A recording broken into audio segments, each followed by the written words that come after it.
Itago mo lang. Good afternoon, freshmen, all student and freshmen for this university orientation first semester 2020-2021. Now, in this point in time, we'll hear the opening remarks of our university president, Dr. Amian April M. Alcazar. To the members of the Academic Council, the deans of our 7 colleges, to the directors of the different administrative offices,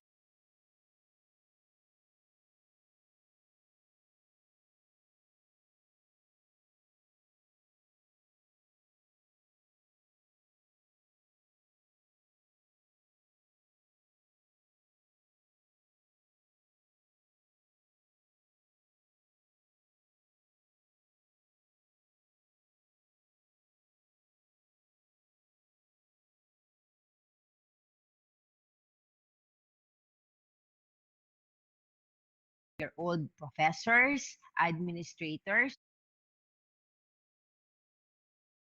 to the members of the Academic Council, the deans of our 7 colleges, to the directors of the different administrative offices, to the faculty members of all of our academic programs. My dear students of the Pamantasan Lungsod ng Pasig, welcome to the University Orientation for academic year 2020 to 2021 first semester. I know that you are missing so many things that you have experienced already here at the Pamantasan ng Lungsod ng Pasig. Usually during this orientation week, there will be a meeting of your old professors, administrators, staff, and especially your classmates. There will be happy reminiscence of what happened last year and definitely new memories to look forward to for the new school year. But all of these things are not with us today because, of course, we are in the midst of a pandemic. So for this academic year, there will be no face-to-face contact between our faculty, our administrators, and students. Instead, our classes are going to be held based on the methodologies of distance education. We will be using modules to distribute to the students. We will be holding virtual classes. Our projects, programs are going to be delivered to you through electronic means. And basically, it will be the new normal for all of us. But one thing that we know that you will not be missing from the Pamantasan Lungsod ng Pasig will be our delivery of quality education. As recipients of the Unified Financial Assistance for Tertiary Education, or the UNIFAS, you know that you are scholars of the national government as well as the city government of Pasig. So there is a lot of expectation riding on you. We would want you to exert your best efforts in your academic programs to really study very well so that you can comply with our university academic policies. In addition, even if you are not on campus, you will continue to abide by the rules, regulations, and policies for the non-academic areas so that you can maintain your deportment here in the Pamantasan ng Lungsod ng Pasig. So again, students, I would like to reiterate to you that there is a lot that is expected from you during this academic year. So even if it is difficult and challenging, we would want to motivate you to continue with your studies. Again, I just like to remind everyone of these very important policies that we abide by. There is a no collection policy at the Pamantasan ng Lungsod ng Pasig. So all of the provisions have been made by both the national government and the city government so that you can continue with your studies. It will be provided to you.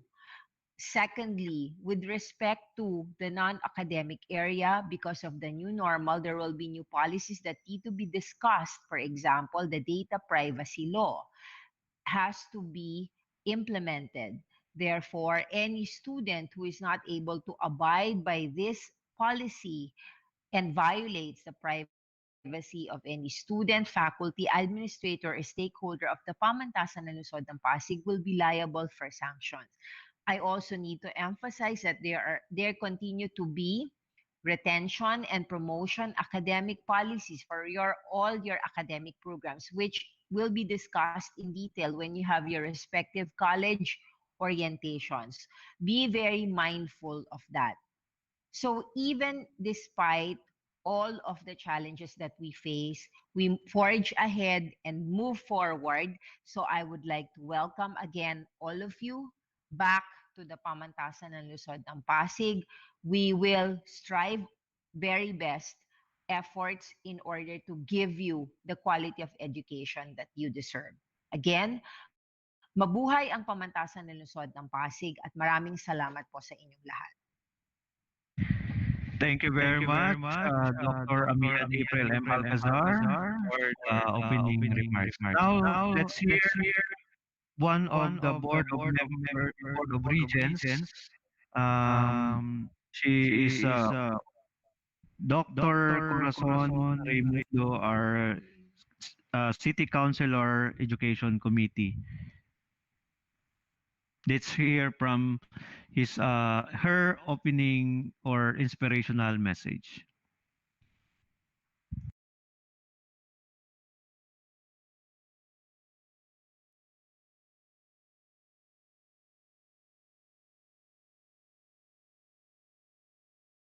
Pagbati sa inyong lahat mga estudyante, bagong estudyante ng ating pamantasan ng lungsod ng Pasig. Today is a very memorable day for all of you. It may be for all of us also. Dahil ito ang umpisa ng inyong pag-aaral. Napakahalaga nito dahil alam naman ninyo kung paano nagkaroon ng mga sakripisyo at iba't ibang adjustment para makapagbukas tayo ng ating paaralan. Ang maibibirin ko lamang sa inyo, gamitin ninyo ang oportunidad na ito sa inyong pag-aaral upang malinang ang inyong mga kaisipan, hindi lamang kaisipan kundi puso, para po sa inyong magandang kinabukasan. Alam naman natin na kayo ay tutulungan ng ating pamahalaang lokal sa pamamagitan ng pagbibigay sa inyo ng mga gadget upang maisakatuparan natin ang ating online or virtual curriculum o edukasyon ngayong panahon ito. Salamat sa lahat. Salamat kay La Mayor Rico, ang ating mga pamunuan ng ating PLP, na sadya naman kasama ating mga guro, na sadya namang nagpakasakit at nagkaroon ng iba't ibang adjustment sa kanilang buhay, sa kanilang profesyon upang maging katuparan ng araw na ito. Sana pakinggan ninyo mabuti ang sasabihin ng ating iba't ibang resource persons para po maaya at okay ang pagbubukas ng ating school year 2020 hanggang 2021. Maraming salamat and welcome to all of you. Ito ang inyong konsihala, Cory Raimundo. Ako po ang chairperson ng Sangguniang Komite para sa Edukasyon. Maraming salamat po sa ating konsihala na si Dr. Corazon Raimundo.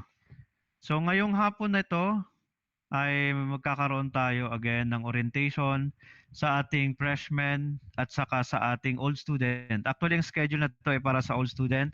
But anyway, lahat ng freshmen din po ay welcome kasi may mga updates din po tayo na i-discuss ngayong hapon na to. So para hindi na po tayo tatagal, tinatawagan ko po ang ating University Registrar para sa kanyang presentation, para at least itong lahat ay nakaabang sa kanyang presentation.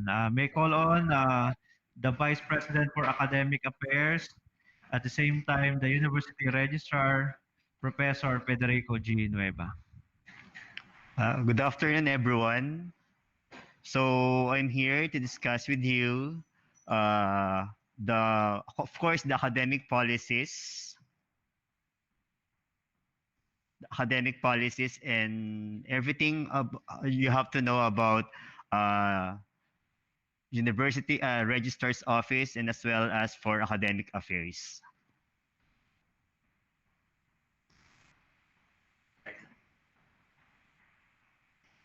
So again, good afternoon. Welcome to our orientation. So let me begin first with the academic programs for academic year 2020-2021. Of course, for the old students, you already know this. However, as mentioned by Sir Mark Natasa, we have some audience, the new students, incoming students of Pamantasan and Lungsod ng Pasig. So for the College of Business and Accountancy, we have 4 degrees. These are Bachelor of Science in Accountancy, Bachelor of Science in Business Administration, major in Marketing Management, Bachelor of Science in Entrepreneurship, and Bachelor of Science in Hospitality Management. Now, for the College of Computer Studies, we have 2 programs. These are Bachelor of Science in Computer Science and Bachelor of Science in Information Technology. Now, for the College of Nursing, of course, we have only 1 degree, and that is Bachelor of Science in Nursing. And as well as for College of Engineering, we have only 1 degree, that is Bachelor of Science in Electronics Engineering. Now, for the College of Education, we have 2 programs. These are Bachelor of Elementary Education. And then for the Bachelor of Secondary Education, we have 3 majors. These are major in English, major in Filipino, and major in Mathematics. Okay, so I would like to present as well the requirements for freshmen for academic year 2020-2021. Of course, I know that some of the freshmen already submitted their requirements, but these are just reiteration, just in case you miss 1 or 2 of the requirements you need to submit. Okay, so sorry.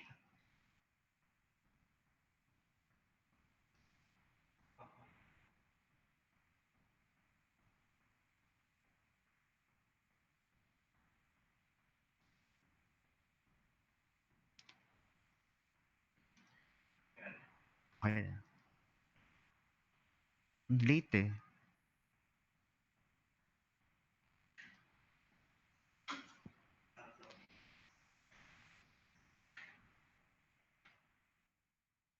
Ay, lumabas na.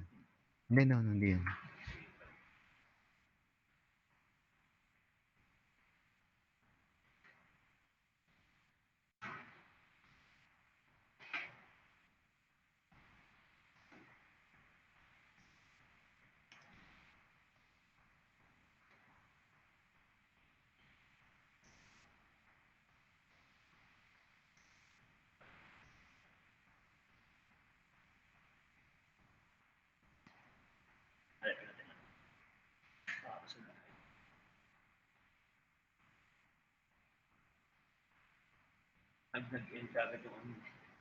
Okay.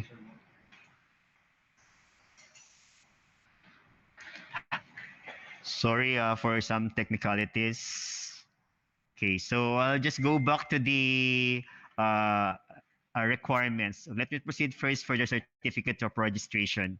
Of course, for the old students, you know this already. When you're going to enroll, this certificate will be given to you. So let me remind everyone that the certificate of registration for this academic year 2020-2021 will be given to you on a specific date. So you just wait for that particular date, and then we're going to issue this certificate of registration. Of course, this certificate of registration reflects the following. You have your student number, your student name, of course, as well as your uh, course or program where you belong, and as well as your subjects that you enrolled and its corresponding schedules. Okay, so there you are, your schedules. Okay, and then supposing there are some anticipated events that happen, and then you decided to cancel your enrollment. So for this particular academic year, since we have the saying the new normal, okay, so instead of course, you'll as well as given 2 weeks from the start of the classes for you to uh, make a letter and saying that you are canceling your enrollment. This, of course, for first year, for incoming first year. And then, of course, we're going to give to you all the submitted enrollment requirements.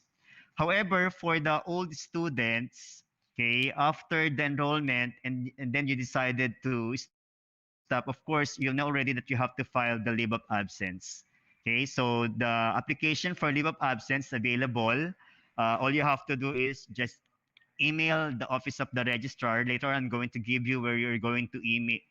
And then, of course, you present the letter and then you stated the reason why you are going to cancel your enrollment.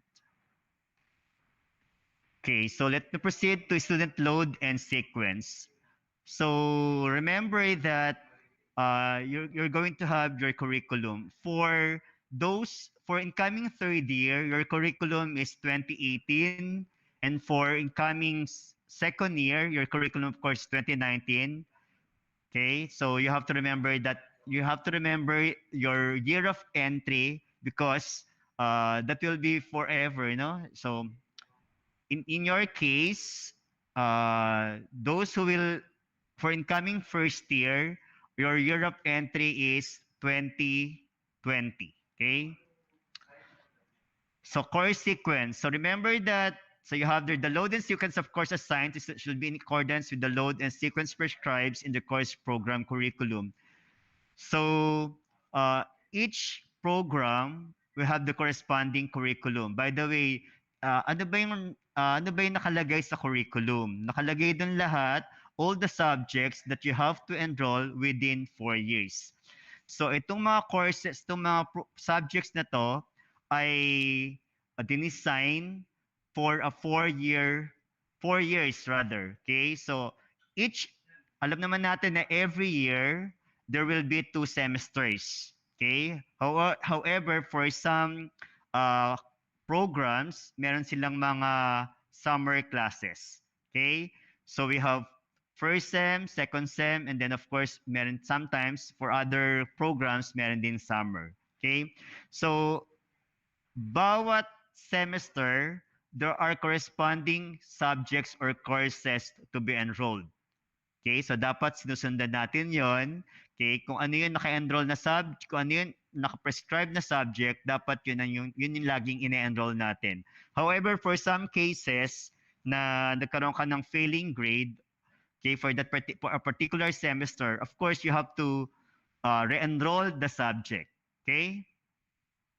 Next. So, of course, at PLP, nakalagay dyan, advanced courses could not be taken without completing the prerequisite courses. So, alam naman natin yan, di ba? There are several subjects na you need to pass the prerequisite in order for you to enroll the advanced course. So, like for example, nag-enroll ka ng Math 101. And then, on the second semester, you have Math 102. You could not enroll Math 102 if you failed Math 101. Okay? Habang tumatagal ang stay mo sa PLP at dadagdagan yung iyong year, halimbawa first year, second year, third year, so kailangan mas dumadami yung mga advanced subjects na kailangan mong ipasa yung mga prerequisite subject. May mga reasons kung bakit nag-overstay ang isang estudyante. Dahil nga, for the reason that nafe-failed nila yung prerequisite course and eventually, they could not enroll the advanced subject. So para maiwasan natin yung mag-overstay kayo sa PLP, no, magdagdagan yung taon nyo sa PLP, so you have to study hard and then by all means, make it a point that may papasa natin lahat yung mga subject in a given semester. Okay, so overload. So nangyayari yung overload particularly kapag yung isang estudyante ay malapit ng graduate. However, for non-graduating students, papayagan namin kayo magkaroon ng back, meaning you're going to re-enroll your back subject. For example, yung regular load nyo for the particular semester is 21. Since meron kang failing grade last semester, okay, so we're going to allow you to enroll that failed subject. Kaya lang, isa lang ang papayagan sa inyo. So therefore, going back to my example, kanina na 21 units kayo, and then plus 3 units or yung back subject mo, that will be 24 units. Okay? So underload. Actually, yan, nakalagay dyan, regular students are not allowed to enroll below the number of units prescribed in the designated curriculum year. So hindi pinapayagan ng university na mag-underload ang isang estudyante. Okay? For whatever reasons. So, nagkakaroon lang ng underload ang isang estudyante kapag siya ay irregular student. So, bakit nangyayari sa irregular student yon? Kasi nga, may mga semesters na hindi offer, like for example, sa first semester, meron kang na-fail na subject. And then here comes the second semester. Doon sa second semester, ang mga subject doon ay advanced subject na mga prerequisite na binaksak mo. So therefore, there's no way that you can enroll those advanced subject. So ang mai-enroll mo lang yung mga subject na walang prerequisite. Okay? So therefore, ma-underload ka at yan na yung start na magpa-file up yung mga hindi mo makukuha mga courses. So magiging reason dyan is magtatagal ka, hindi ka baka there's a possibility that you could not graduate within 4 years. So para maiwasan natin yan, gaya ng sinabi ko kanina, mag-aral tayo and then we try our best to pass all the subjects. Okay, let's proceed now to credits and grading system. So credits, so nakalagay dyan, a bona fide student should obtain upon enrollment and keep a curriculum program checklist for your guidance and evaluation during the entire duration of their studies. Remember yung mga incoming third year, meron kayong mga copy ng inyong curriculum program, okay? So that will serve as your guide para malaman nyo kung ano na yung status nyo, kung ano pa yung mga subjects na i-enroll nyo, and how many units pa ang kailangan nyo in order for you to earn your diploma. Okay? Okay, students are not allowed to sit in the class unless officially enrolled. No credit shall be given to completion of an officially enrolled course. Ito whether face-to-face or yung tayo new normal tayo, kailangan mag-enroll pa rin kayo. Okay? Kailangan you are officially enrolled. Bakit? Nakalagay dyan, no? If you are not officially enrolled, even if you attended the class, of course, no, there will be no credit since hindi naman kayo bibigyan ng grade ng inyong professor. So make it sure that no, na ngayon naman, madali naman na magiging enrollment, di ba? Kasi yung process ngayon ay yung college nyo na ang mag-e-enroll sa inyo. You don't need to go here at PLP to enroll. Remember, last I think August yon, nagpost ang Student Affairs and Services ng mga promoted students. Okay? So yung lahat na nakalagay doon na promoted students, yun, officially, yun yung automatically you will be enrolled for this academic year. Okay? So tatandaan natin yun, no? Ang magiging, yung mga regular students, of course, napakadali lang yun, no? When we say regular students, wala kayong mga failing grades. Okay? So na madali lang yun kasi yun, i-enroll na kayo automatically, you'll be enrolled by your college. Magkakaroon lang tayo ng konting problema dun sa mga regular students. When I say problema, of course, the dean or whoever in charge of the enrollment will look into your curriculum and then they will be determining what subject you are going to enroll. So sila na yung magde-decide para sa inyo, no? Na just the same, parang remember during yung ating enrollment, merong advising.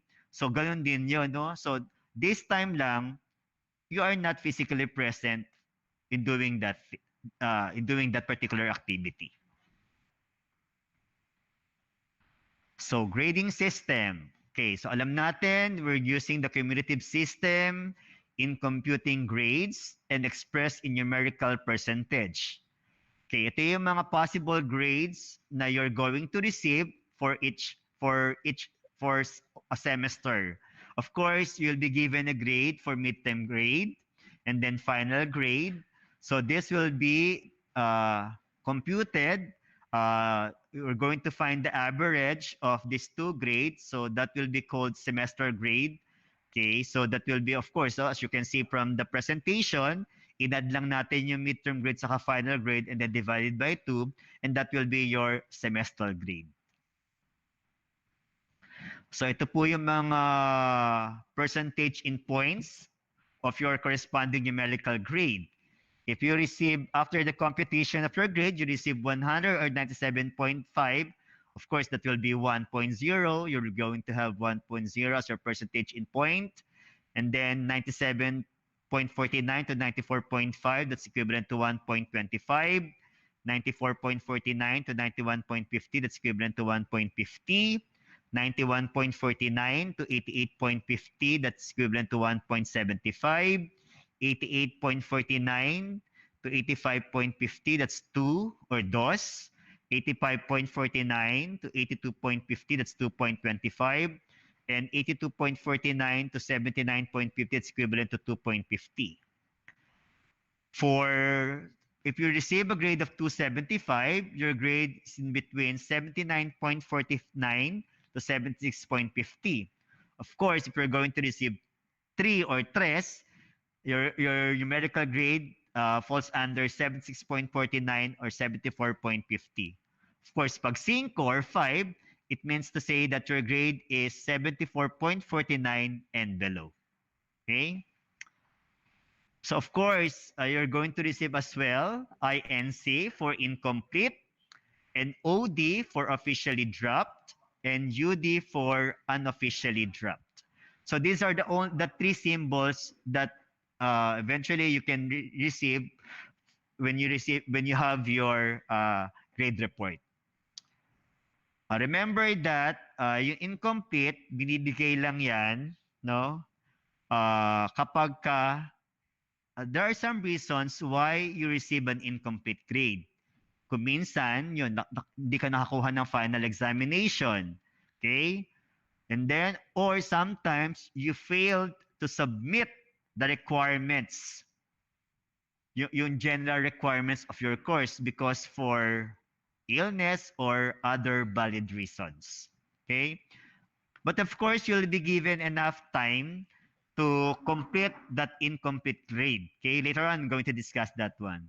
So, yung OD naman is mark given to a student who has duly filed for official dropping of course or courses 2 weeks before the midterm exam.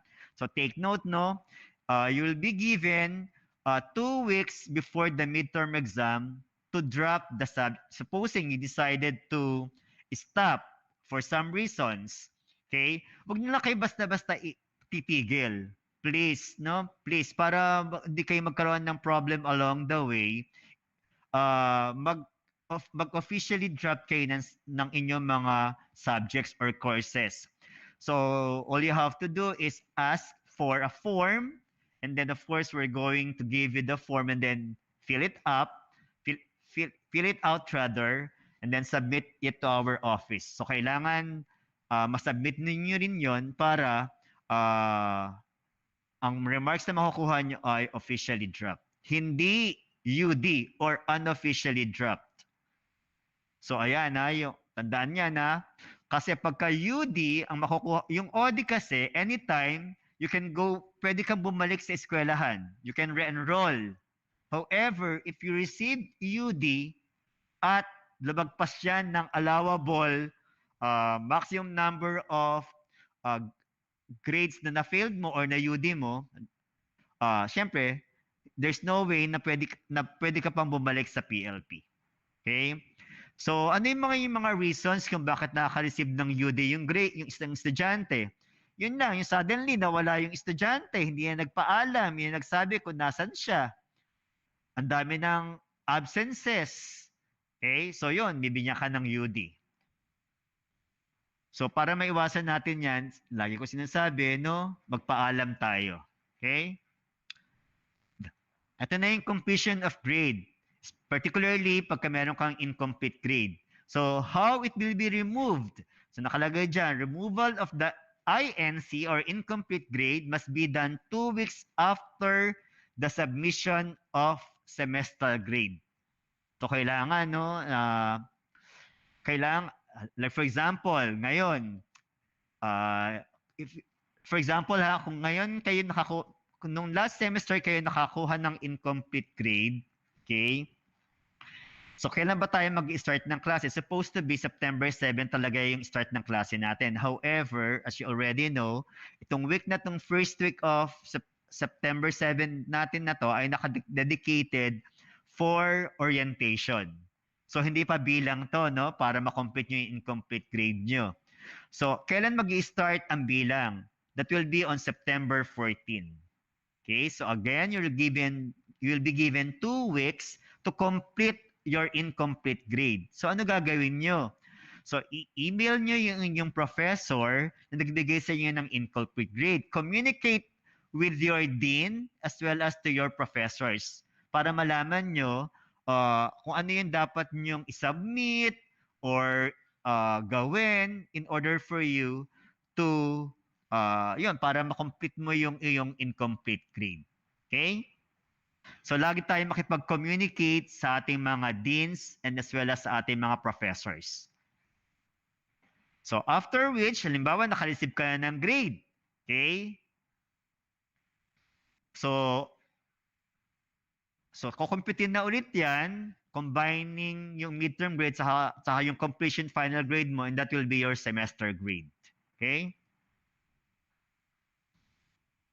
Before no, nung last nag-start lang tong policy na to na yung incomplete grade remarks will no longer reflect in students' scholastic records once completed. Ito lang yung incoming third year ngayon. Okay? However, kasi in the past, pagka once na nagkaroon ka ng incomplete grade, hindi na yung mabubura. Forever na yan naka-reflect sa iyong TOR. However, yung mga incoming third year ngayon at yung mga estudyante pang mga papasok, tinanggal yung once you completed the incomplete grade, hindi na yan makikita sa inyong records. Okay? Yeah, however, pag hindi mo na-complete yung incomplete grade mo, it will be automatically be equivalent to a grade of or final or semester grade of 5. Okay. So ito yung kanina sinasabi ko na application for completion of grade.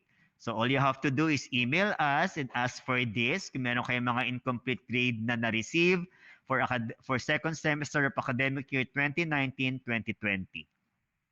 So yan yun, no? So yung change of grade, actually, no, hindi pa namin na ipo-forward sa inyo yung mga grade. Later on, I'm going to discuss with you kailan nyo marireceive yung inyong grade report for second sem of academic year 2019-2020. Yan. Okay, so a student who has received a passing grade na given is not allowed or examination for the purpose of the improvement. Supposing nakita mo yung grade mo, no? Syempre, like for example, you feel like you don't deserve the grade.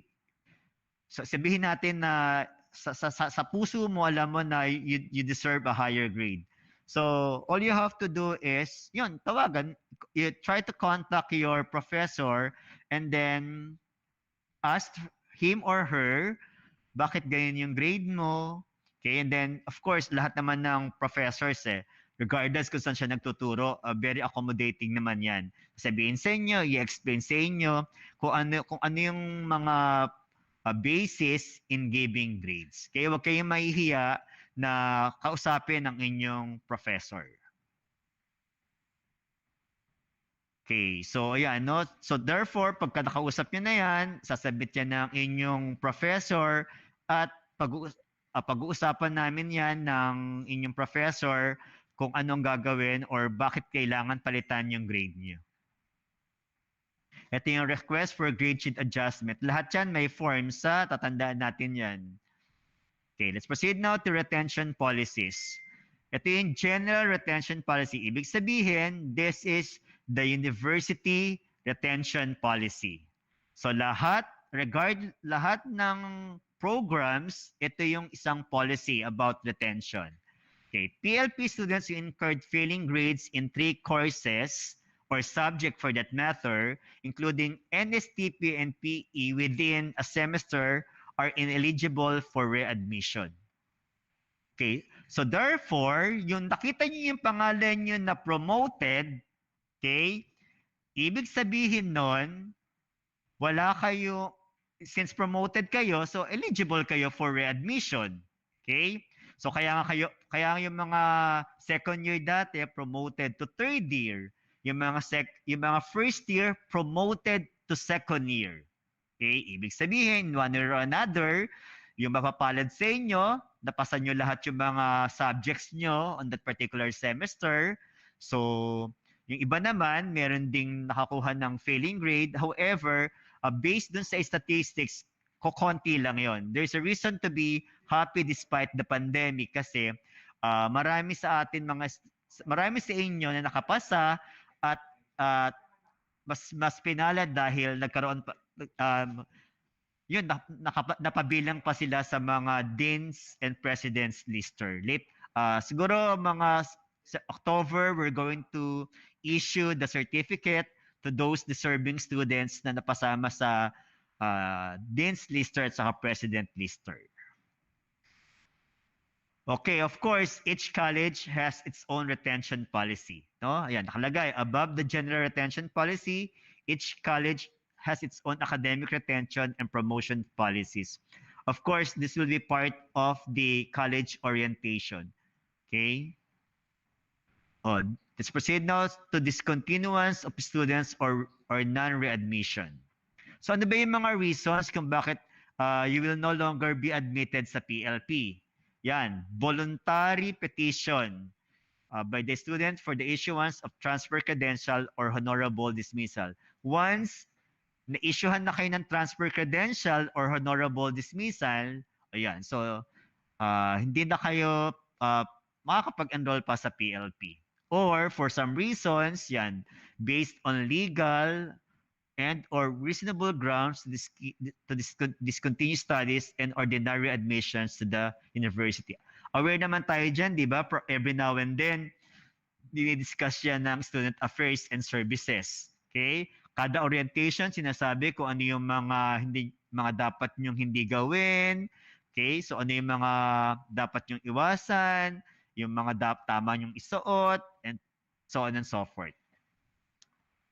Okay, maximum residency rules.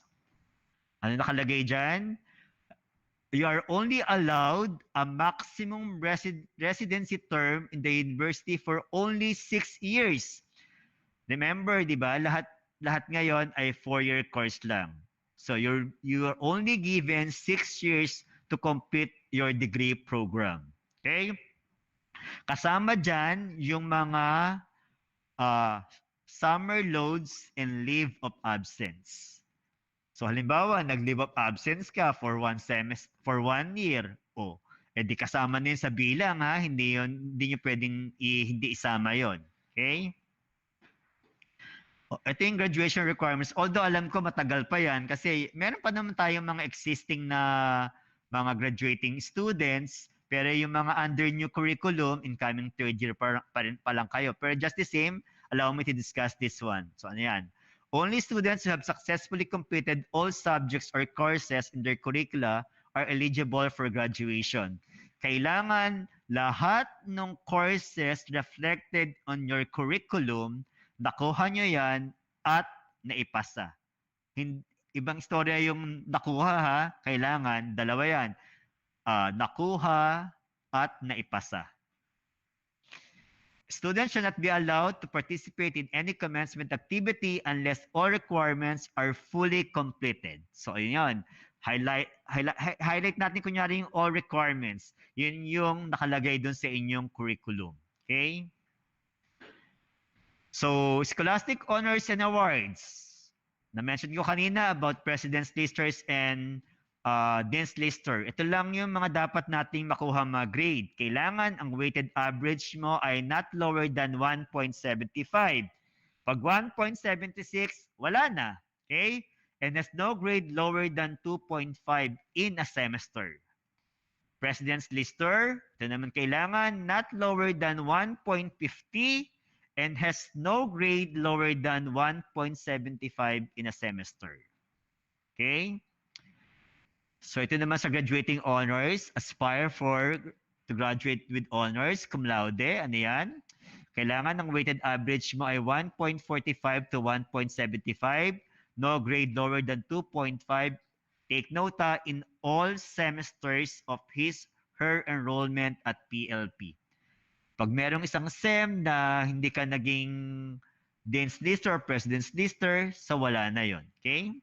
Magna cum laude, kailangan ng average mo ay GWA, General Weighted Average, 1.21 to 1.44 and has no grade lower than 2 in all semesters of her enrollment at PLP. O baka kayo na, yung isang nakikinig dyan, baka ikaw na yung magiging summa cum laude. So any regular student who consistently obtains a general weighted average of 1.0 to 1.20 and has no grade lower than 1.50 in all semesters of her enrollment at PLP. So na-mention ko na lagi sa presentation, no? Marami na tayo naging cum laude, magna cum laude, pero wala pang nagiging summa cum laude. Okay? So let's proceed now to calendar of activities for academic year 2020 and 2021. So tandaan natin, no, PLP follows the semestral calendar.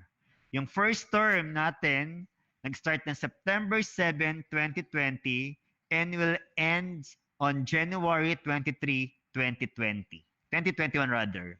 Ang second term, February 8, 2021 and ends on June 12, 2020. June 12, holiday to. So, definitely June 11 yun, no?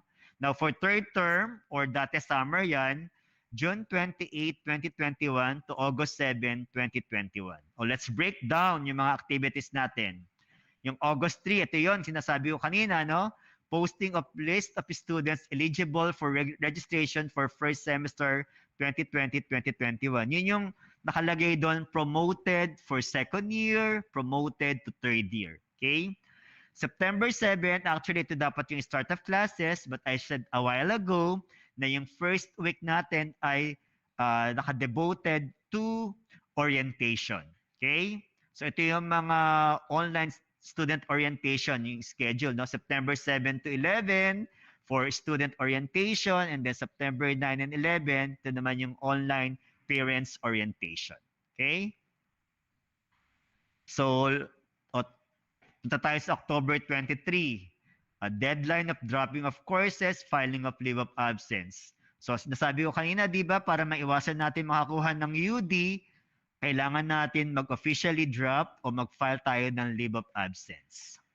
November 3 to 7, that will be midterm examinations. And then November 16 to 20, submission of midterm grades to our is Office of the University Registrar. Okay? Yan, yung mga na-mention kanina, meron pa tayong mga graduating students. Okay, yan. Filing of candidacy for graduation first semester 2020-2021, November 23 to 27. And then November 27 is a deadline of application for change of midterm grade first semester 2020-2021. Okay? So lahat niyan, gagawin natin siya online, no? Unless matapos na itong pandemic na to. So, of course, we're going to celebrate Christmas. So meron tayong Christmas break.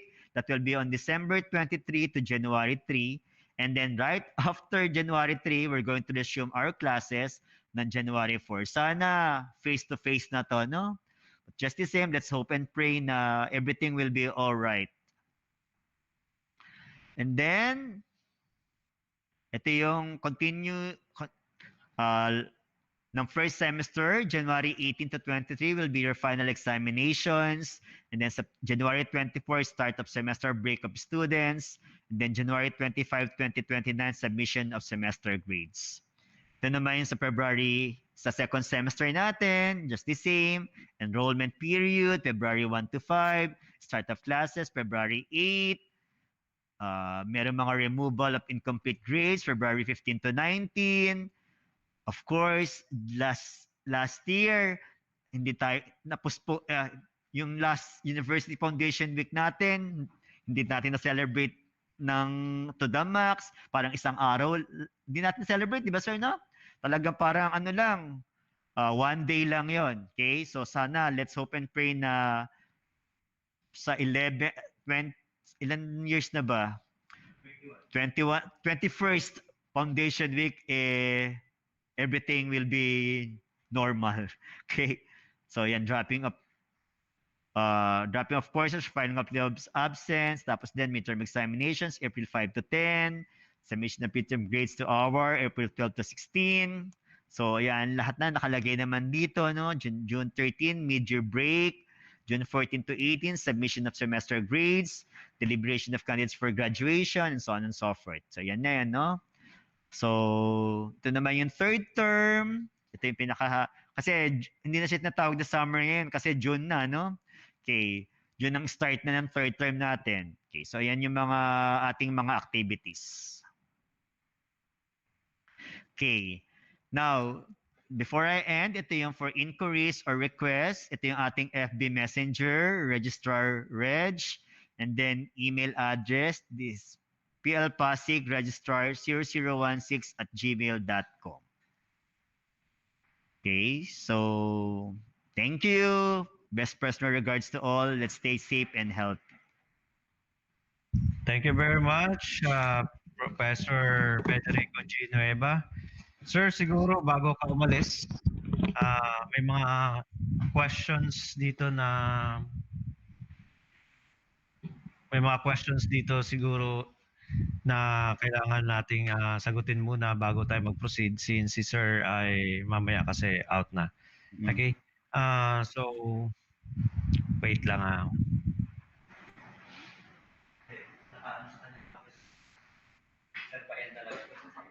Wala na. This one. Close ko na. Okay, sige. Wait lang . Inano lang namin. Nice lang. Ano sir? Sorry. Sa gilid.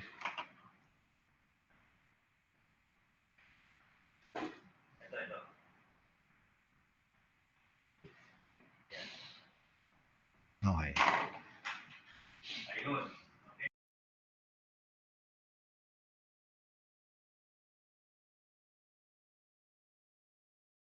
Ayun, okay. So, wait. Sige sir, nandiyan ka pa sir. Okay. So, based sa ating mga iilang tanong, siguro ang pinaka-importante dito na una nating tinatanong nila sir is kailangan daw kasi nila ng COR para sa scholarship. So, ano po yung inyong pwedeng maibahagi sir? At the moment po, pinipinta namin yung mga grade report. Okay? So, most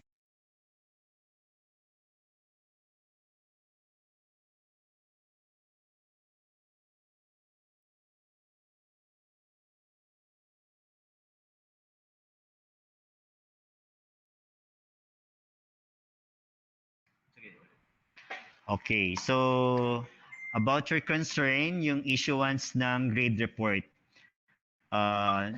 Yung sa mga incoming third year, ready for releasing na yun actually. However, gusto namin isabay sa certificate of registration. At saka, by the way, i-issuehan kasi kayo ng inyong email address. That email address will be used for communication nyo with your college. So yun, no? So hinihintay lang natin yung enrollment natin at isasabay natin yung issuance lahat ng inyong mga documents. yung mga old students, when I say documents, these are your certificate of registration for academic year, first sem of academic year 2021, and then your grade report for second semester of academic year 2019 and 2020. And as well as yung sinabi ko kanina, your email at your official email address. Okay? So, yung magpapasa ng mga grades para sa inyong scholarship, alam ko naman yan na kailangan nyo yan. Hanggang kailan, do you have specific dates ba? Although alam ko, marami sa inyo ang Pasig Scholars, no? So at yesterday ba sir, nag-issue na ng ano yung nag-post na ang ating mayor, ang ating na about the submission of your requirements. Okay? So, yun lang. Going back to what I'm saying, by September 21, start na kami ng releasing. Or basta you wait for the posting of releasing of your documents. Isa lang official na magsasabi noon kailan natin i-release. That will be, of course, Student Affairs and Services.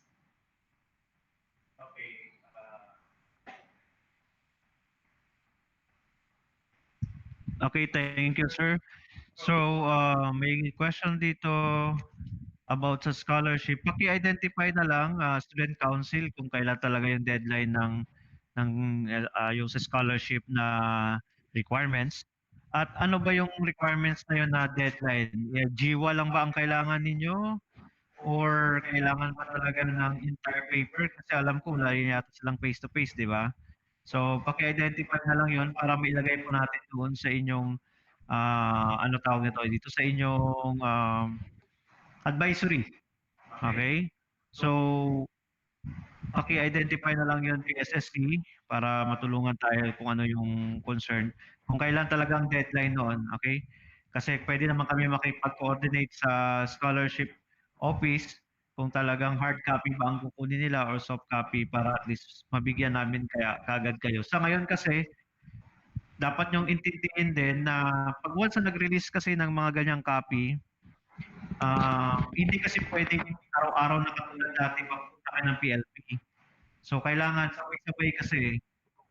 Okay? So, yun. Yung may mga deadlines sa GSIS for scholarship, pwede niya naman po i-email si Registrar's Office na nabanggit na email para doon sa deadline. Kasi ang problema natin, okay, hindi kasi pwedeng araw-araw na pupunta dito dahil wala pa tayong face-to-face transaction. So kaya nagsiset po tayo ng schedule kung kailan po yung releasing noon para at least isang bagsakan na lang po yung release noon. Okay? So, ang ibang tanong dito ay, sir, paano na po yung nag-LOA last sem na gustong bumalik ngayong semester? And kontakin niyo yung inyong college, no? Sigurado ba nag-LOA, and then of course submit niyo yung inyong LOA muna. Nakalagay doon na tapos din gawa din kayo ng letter na yun, babalik kayo ng eskwelahan. Tapos din didiscuss natin kung ano yung possible na pwede niyong kuhanin na mga subjects. Okay. So, ganun din naman yung procedure eh. Kapares ng dati, ganun din lang yung gagawin natin na we write a letter informing the office or yung college nyo na you'll go back to school and then mag-aaral kayo ulit.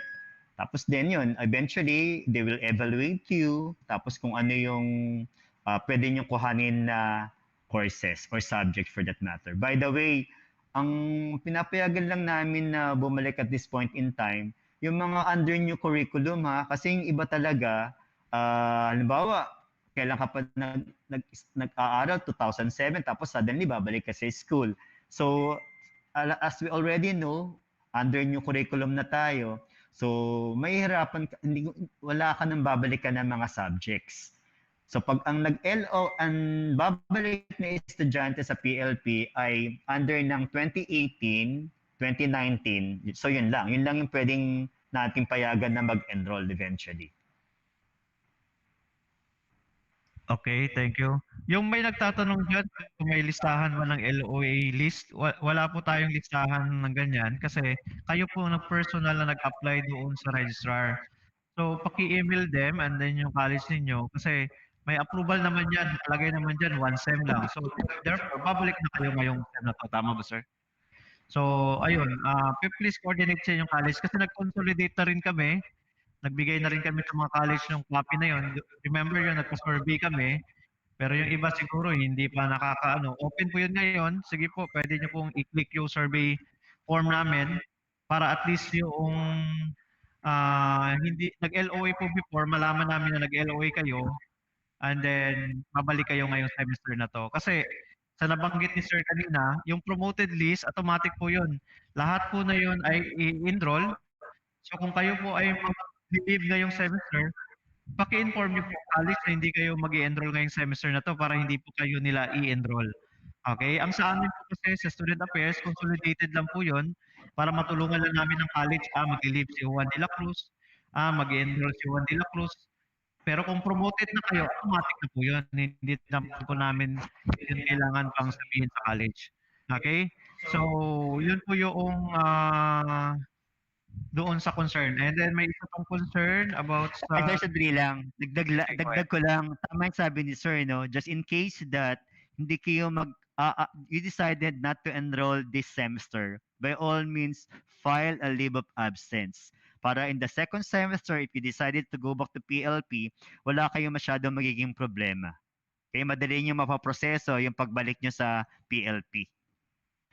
Ayun, nagtatanong nga doon sa soft copy ng kahit grades kasi ang alam ko, GWA lang yung hinihingi muna ng iba.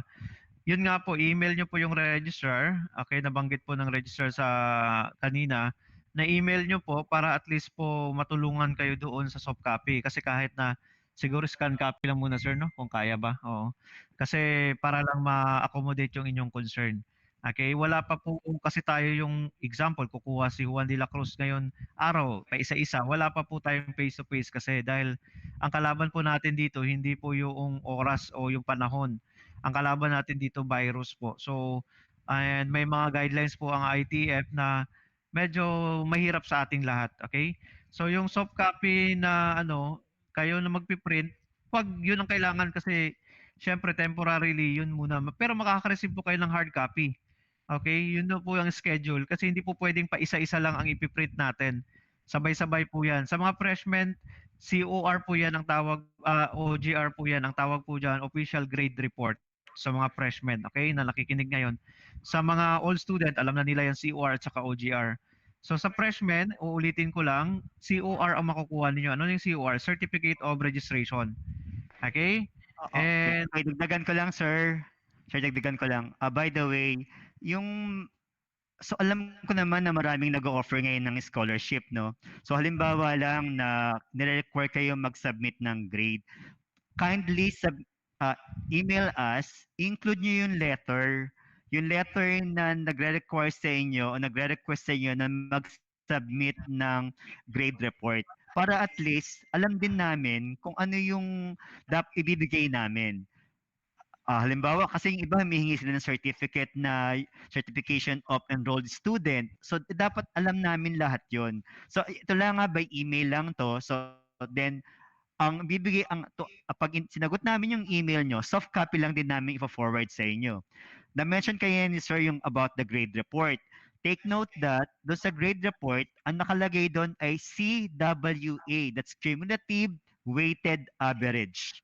Okay? SIWA yun, hindi kasama dun yung SIWA, cumulative, yun lang yung mga academic, yung mga professional subjects nyo at saka general education subjects. Hindi kasama dun yung sa computation, yung PE at saka NSTP or ROTC or CWATS for that matter. Okay?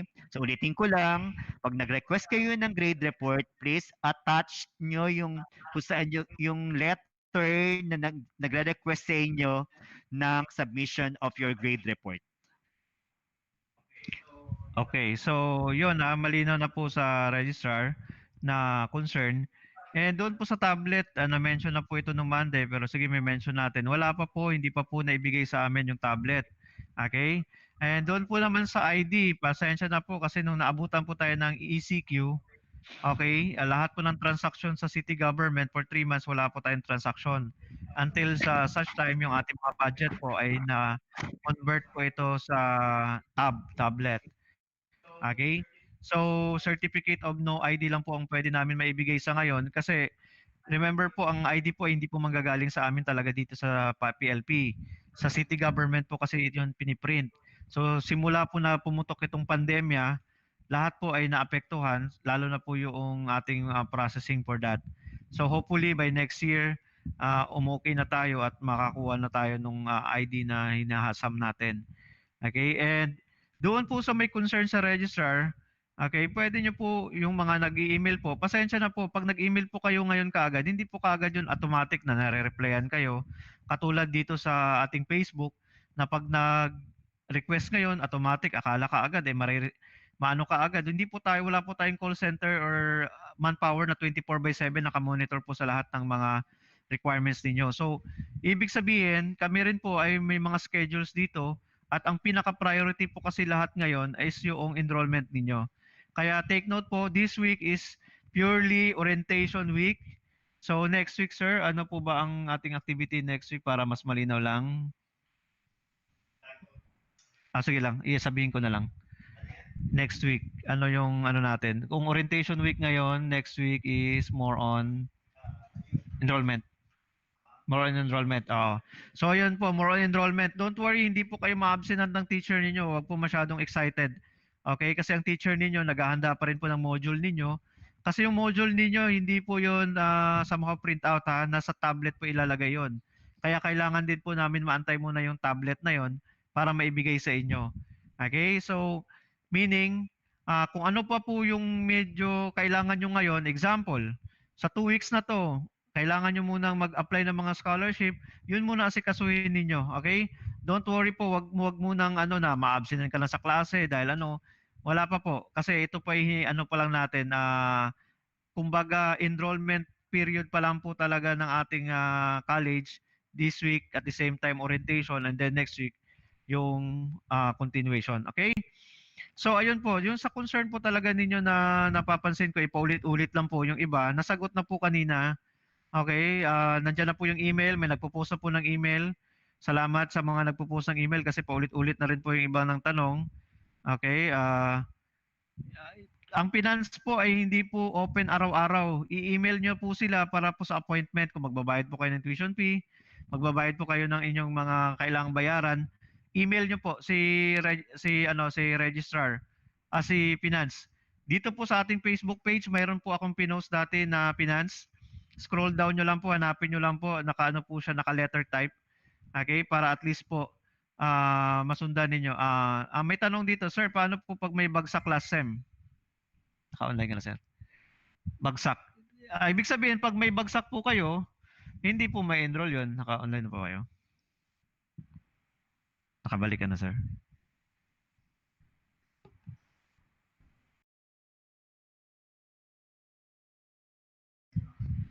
Okay, yung may mga bagsak po, syempre, i-evaluate po kayo. Kaya kausapin nyo po yung teacher o yung college. Kasi ganito po yan. Example, bumagsak kayo ng, example lang, Math 1, last sem. Okay? Offer ba siya ngayon? Kung hindi siya offer ngayon, deloaded lang po kayo. I-deload lang kayo ni college. Kasi alangan naman i-offer yung isang subject nila. Wala namang teacher, wala namang, ikaw lang naman ang bumagsak. Saka mo na kukunin yon pag sakaling ma-offer na yon next sem. So, ibig sabihin, wag masyadong, dahil magiging irregular ka. Pero ito ang pinaka-the best dyan. Since nag-orientation na po yung mga college, nakilala nyo na po yung mga deans ninyo, alam nyo naman po paano kontakin na sila, kontakin nyo po sila, ma'am, sir, paano po may bagsak po kami? Isa, ano po ang mangyayari? Wag lang tatlo. Okay? Again, wag lang tatlo. Pag tatlo yon, pasensya na po. Madadrop po talaga kayo doon sa master list ng promoted. Kaya baka siguro yung iba, nagtataka, wala na yung pangalan nila, baka yun po ang nangyari. Pero hindi po ako ang magsasabi nun kasi nagpo-post lang po kami at ang registrar. So ganito po, ang pinaka-the best, contact your college. Kasi si college po ang makakatulong sa inyo kasi para sila po yung mga tatay-nanay ninyo dito sa PLP. Kami kasi mas malawak lang yung aming coverage kasi alalahanin nyo, kung ikaw ay College of Business and Accountancy, may dean kayo, kami, hawak namin lahat, hindi lang isang college, lahat.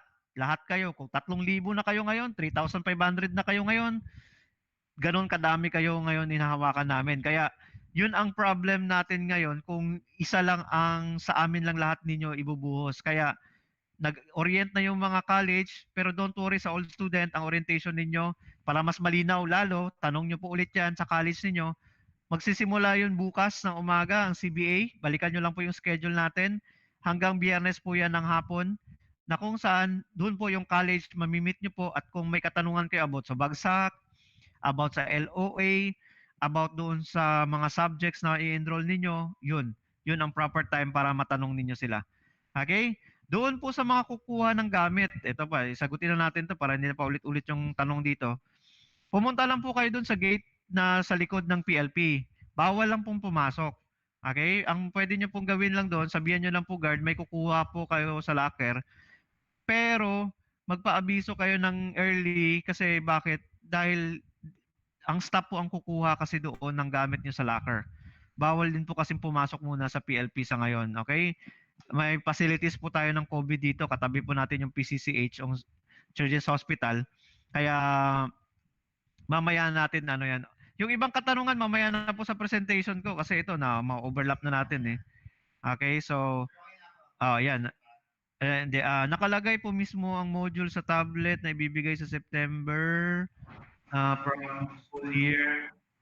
Sige sir. Answer ulit. Yung mga module daw po ba saan nakalagay? Sa tablet na po ba or printed?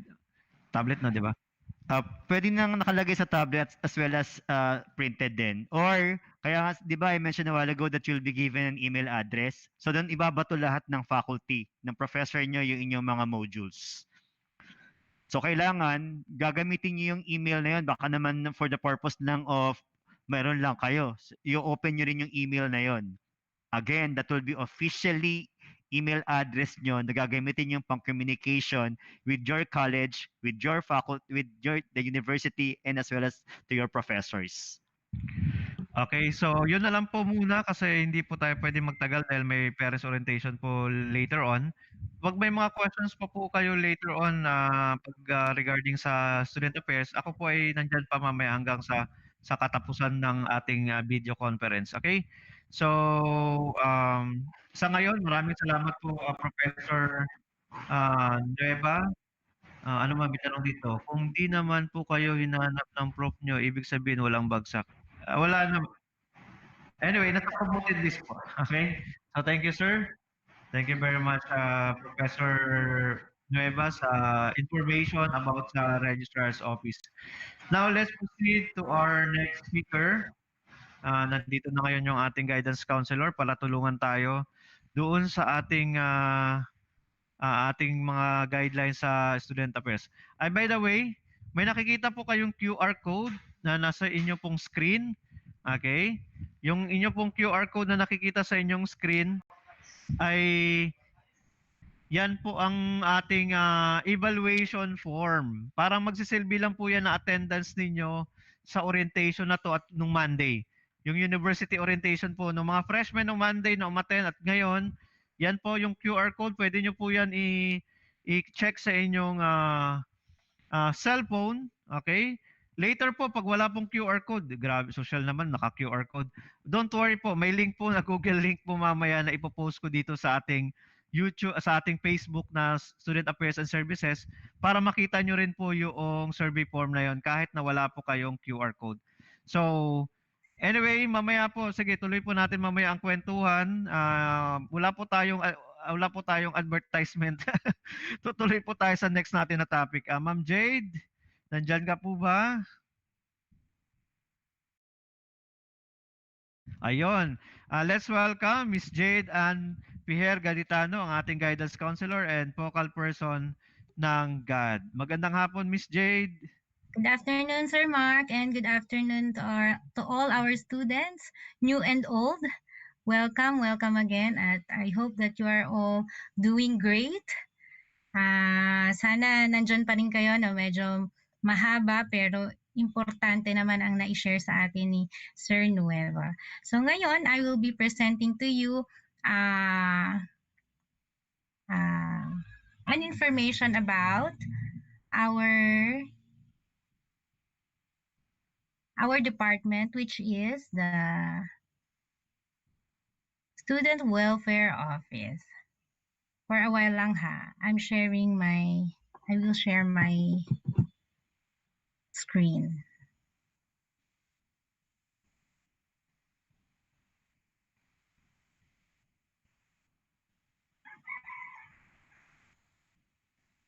All right.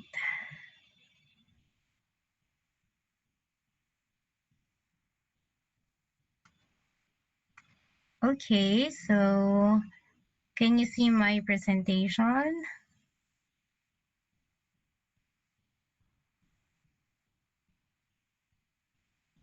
Okay. There. Okay, so again, Student Welfare Office is formerly known as the Center for Guidance and Counseling. And we can better understand itong ating office na to by defining its mission and vision. So our vision is to provide you students assistance regarding with your personal, social, spiritual, educational, and vocational concerns. So we hope that the assistance that we will be providing you will enable you to manage your own life, help you become more effective individuals, and will encourage you to maximize your potentials. So we look forward to achieving this vision by adhering to its mission, which is to offer you a comprehensive guidance program that is committed for the improvement, integration through collaborative efforts, and the development of your skills, knowledge, and success. So this could lead you, our students, to make a healthy, directed, and mature life choices. So we can also be of assistance to you through the administration of the SWO services. So these are the following services that we can cater you: information, counseling, referral, linkages, and others. So as you will see, medyo umunti yung ating services na mai-offer ngayon due to pandemic, since nga wala tayong face-to-face encounter. So ito na lang muna, pero we will of course give the best of our efforts para maibigay ang services na kailangan nyo para mag-succeed kayo academically. So for the information, okay, so this intends to deliver information for the purpose of guiding you students to make better choices, acquire new ideas, and understanding of yourself, which is to improve your self-awareness. So we will disseminate information about the different guidance services, programs, and other activities for your better adaptation and personal growth. So you have there on your screen, I have written there the link. So you will see some information and important announcements that you can find sa SWO Facebook page. So you can screenshot that. I know for sure yung ibang mga students ay actively participating na dyan. So nakikita na nila yung mga announcements dyan. So may I just ask for your help para sa ibang hindi pa nakaka-like or follow dyan, para ma-inform sila of the different announcements at mga importanteng information. Please share it with your with other students, with your classmates. All right, so that's for the information. One important service that we can offer, that the Student Welfare Office can offer you, is counseling. So this is considered as the heart of guidance, and it refers to the purposive interaction between student and me, your counselor, where we will provide you an emphatic and encouraging environment, and the students could share familial, social, academic, and personal experiences. It could be yung mga challenges nyo na na-experience and even accomplishments that we can talk about within the bounds of confidentiality and professionalism. So remember na kahit na you can talk to us or discuss with us anything under the sun. So remember na kami din guidance counselors are bound to keep yung mga sinashare nyo sa amin confidentiality. So we will of course respect your privacy. Pero there are some situations lang wherein we can breach confidentiality kasi as your guidance counselor, as professional who are committed to adhere the ethical standards, yun nga, we are bound to breach confidentiality with the following situations. Tatlo, kapag nakita namin that you are an imminent and violent harmful threat towards yourself. So kapag nakita namin, napansin namin, or meron nakapagsabi sa amin na merong possible harm na pwede kang gawin sa sarili mo, then yun yung isang bagay that one thing that we can breach confidentiality. Another is kapag naman we see na meron kayong or may balak or may plano kayo na i-harm ang ibang tao. And also, lastly, sharing information is necessary para ma-facilitate namin yung student care across one or multiple providers. So ito, papasok dito yung kapag kunwari magre-refer kami i-refer namin kayo sa different providers. So later I will explain to you more of that sa referral na service. Alright, so yung counseling, you may want to approach us for counseling if you have any of the following areas of concerns. So ano ba Miss Jade yung mga possible concerns na pwede naming ilapit sa iyo? So one is yung academic concern. So meron kayong mga, for example, learning difficulties. Yan, meron kayong poor performance yan sa class, hindi kayo maka-adapt or maka-adjust agad. Yan, so that could be. Pwede din naman mapag-usapan natin in counseling kapag may problem ka interpersonally o meron kang relationship concerns. For example, may mga family issues kayo or kaya conflict with your partner or kung may boyfriend ka or may girlfriend ka yan, pwede din natin yan pag-usapan. So another is when it comes to having difficulty coping with your emotions. So ito, hindi ito maalis sa atin kasi as we go through life, madami tayong mga challenges na nararanasan. So meron ding mga tumataas yung anxiety level natin. Meron din naman nagiging irritable, mainitin ang ulo. So mabilis magalit. So there are times na meron kang difficulty managing your anger. So meron din naman example of this is yung mga losses. So you need to grieve and sometimes nakaka-affect ito sa pag-aaral nyo.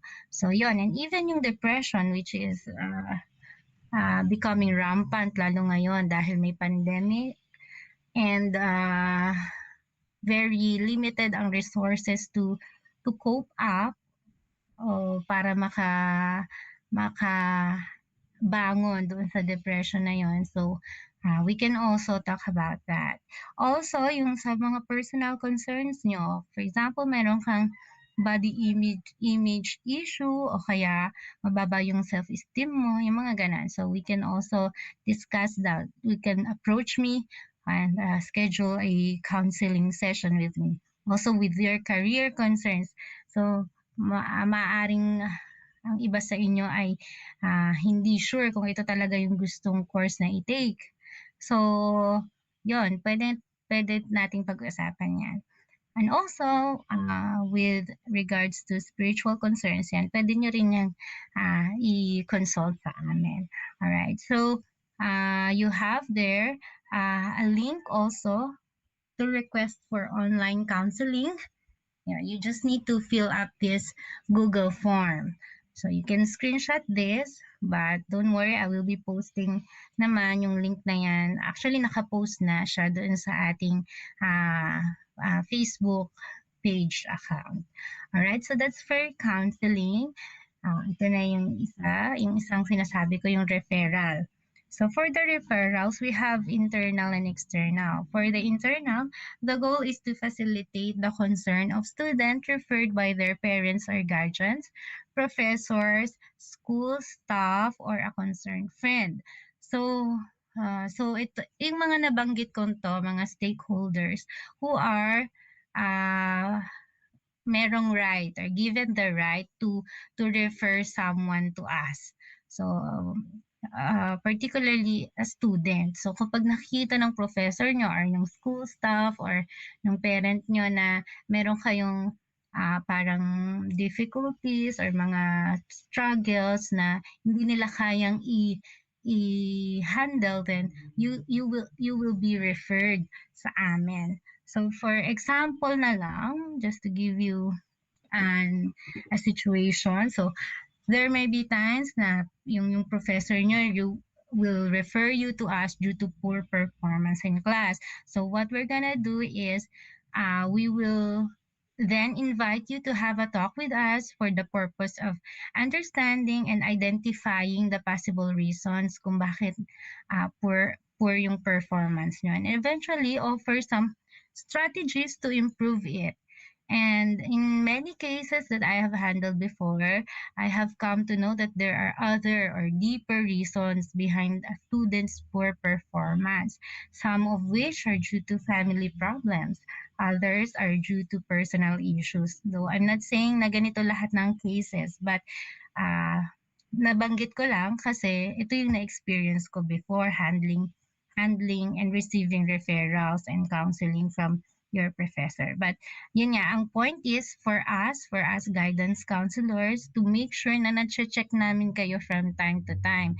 This also gives us the opportunity to look into some roadblocks or kumbaga mga bagay na nag-get in the way sa inyo which hinder you para mag-succeed kayo academically. So yun, so that's for isang example yan. That's for the internal referral service. For external naman, this aims to provide guidelines for referring students for psychological assessment to external agencies or experts. So in cases that we see that a student may benefit from other psychological interventions that are beyond our expertise, we may refer you to some centers or external agencies na nagpo-provide ng psychological services. So that is if it's needed also, and provided that you and your parent or guardian agree with the arrangement. And if the referral has been made, we will need to follow you up and ask for your parents or guardians feedback. So anong reason kung bakit kailangan naming malaman? We would want to make sure na effective ba yung naging plano ng center na yun or yung agency na yun na pinag-referan namin sa inyo. And kung merong improvement or progress para nakakapagpatuloy kayo. So in short, kung maganda ba yung plano or yung program na binigay sa inyo para makapagpatuloy kayo na makapag-aral na hindi na gaano nakakaapekto yon sa inyong pag-aaral. So there you have also on your screen yung link again of the request for online referral. Okay? So we also have, other than these services, major services, napakadami ng mga students na nakapag-request na nito. and itong certificate of good moral character, and also yung request for exit interview. For request for certificate of good moral character, so bakit ba, para saan ba to? Syempre, some of you nag-request nito for the purpose of complying with the requirement for your enrollment and admissions. Meron kasi din na mga nag-transfer from other schools, and ito yung isa sa mga requirement nila. And also, you will be needing this document for those alumni naman yon, or some of you na nag-a-apply din for work, online job. So, yan, meron din tayong mga students na nag-work slash nag-aaral. So, yan. So, you will be needing this document. So, request lang kayo dyan sa link na nakalagay sa screen nyo. So, ang process niyan, of course, you will have to fill out yung form sa docs.google.com, and then I will be receiving the request. Ako din yung magpre-prepare niyan. I will forward it kung kailangan nyo ng hard copy. So, we will ask the assistance of SAS personnel to print it for you, and possible din naman nga yung sinabi ni Sir Mark that we can send you a soft copy if that would be okay doon sa nagre-require sa inyo, kung acceptable ba yon na soft copy lang yung maibigay. So then we can give you that. So that, though this is only for currently enrolled students, kasi yung ibang magta-transfer, and yung alumni or graduates na magre-request nito, they will have to pay for it. Pero for you na current student natin, currently enrolled, free na kayo doon. Alright, so yan. Okay, that's for the request for certificate of good moral character. I'm down now to the request for exit interview schedule. Okay, so you will, ito naman, sana wala sa atin na nito, no, na mag-exit or magpapa-interview because you will be transferring. Although hindi natin masabi kasi may mga instances na hindi natin, beyond our control sometimes, that you need to consider na mag-stop muna or ganun or whatever. For whatever reason, I hope wala naman sa atin yan. I hope that you will continue and finish until the end, makagraduate kayo sa PLP. So, but if in case nga na you need to leave PLP, then this service is for you. So you will need to be interviewed, and this process is necessary before you can request from the registrar's office yung mga TOR, diploma, yan. So, prerequisite to. Ayan, prior to requesting for your student records, then i-endorse kayo sa amin ng registrar's office. I-endorse kayo sa SWO to have this exit interview. Okay, so ayan din yung link nasa screen nyo on how to schedule an exit interview with me. And so this is the process. Again, you need to fill out docs.google.com. So ako din yung magre-receive niyan. Then you will have to wait for me to confirm the schedule for interview. Tapos doon sa form na yon nakalagay din, nag-a-ask siya ng email address nyo. So you will be notified via your registered email address as to when yung schedule ng interview nyo. And then, kapag nag-agree na tayo for a specific schedule or date, I will be conducting the interview usually I do it via Google Hangouts. Alright, so, and then, after that, I will ask to the student to accomplish the PLP Services Satisfaction Evaluation Form.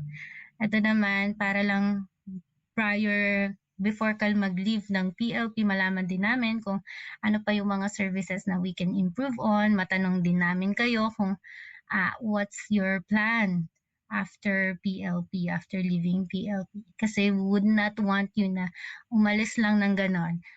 Of course, we would want to know and ensure na meron din kayong plan. Alright, so yan. And then, after that, the exit interview form will be forwarded sa SAS, and then it will be printed out, and then ang isang copy will be given sa registrar's office, and then that's the time kapag na-forward na sa kanila, I will be emailing you to endorse you sa registrar's office. And to coordinate with them kung ano pa yung next steps or ano yung mga further instructions pa para makuha mo naman din yung mga credentials mo. Okay, so that's it for the request for exit interview. So now alam ko sa inyo, you are familiar with the PPFG, the PLP Peer Facilitators Group, and meron na tayong naging activity nito, very first activity last year din September. So that's yung Mental Health Awareness Week. So itong mga PPFG ay bumubuo ng mga volunteer students who are willing to assist their peers sa various concerns nyo while you are staying sa PLP.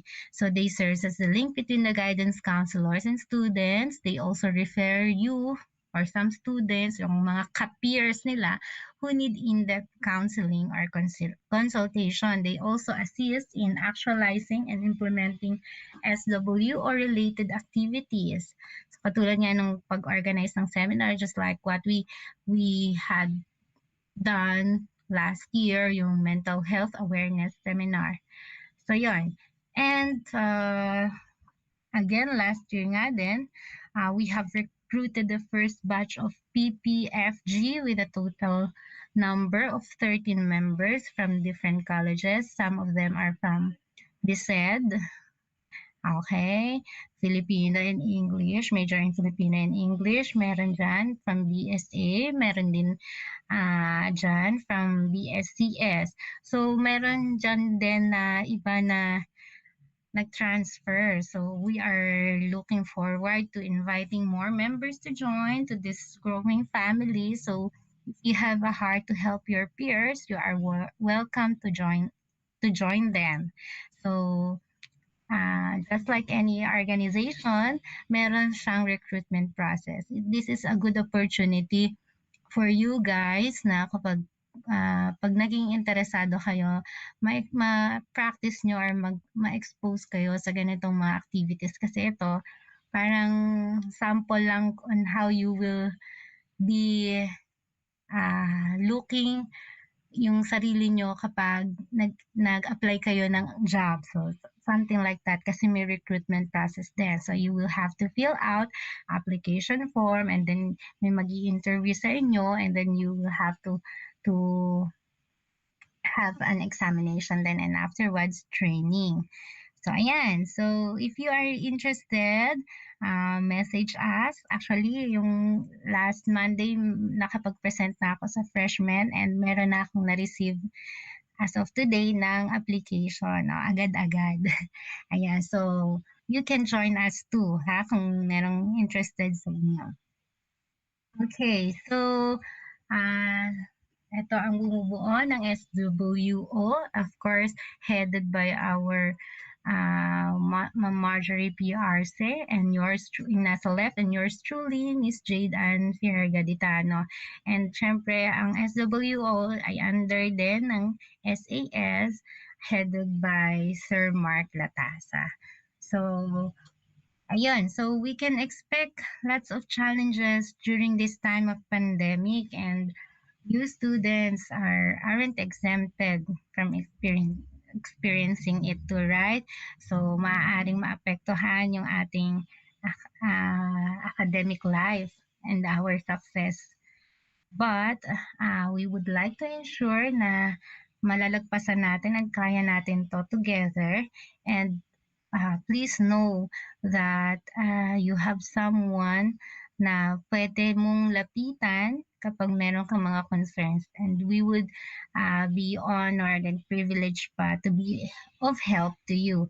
So you can reach us via Facebook page. Dito on your right sa screen nyo, just type yung PLP SAS underscore student welfare office. That's our Facebook page account. And on your left naman is our official email address, which is the SWO at plpasig.edu.ph.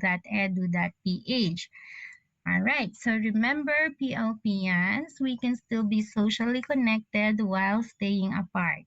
So despite this new normal we're facing, mga challenges, the Student Welfare Office still hopes and prays for a wonderful, meaningful, and exciting academic year ahead of you. So again, welcome to PLP Freshmen and welcome back to PLP Old Students. So again, good afternoon to all of you. Thank you. Thank you very much, Miss Jade and Gaditano. So at this point in time, Miss Weng, nandiyan ka na ba? Miss Weng? Ayun, si Miss Cerise pala. Ayun, para po malinawaan tayo kung paano tayo makahiram ng ating mga books sa library, nandiyan po si Miss Cerise sa library para pag-usapan po yung library matters. Take it away, Miss Cerise. So, good afternoon everyone. Hello, naririnig po ba ako? Hello? Yes. Okay, thank you po. Okay, on behalf of Miss Rowena Di Villanueva, I'm the one to discuss with you the library guide to new normal. So, I will share my screen na po. Hindi pa po na-out ni Miss Jade. Miss Jade, pa-out muna ng presentation. Thank you.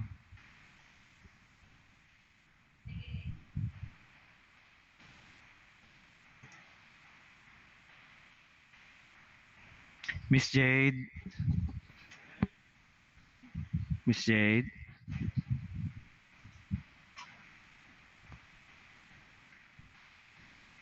Nawala yata si Miss Jade.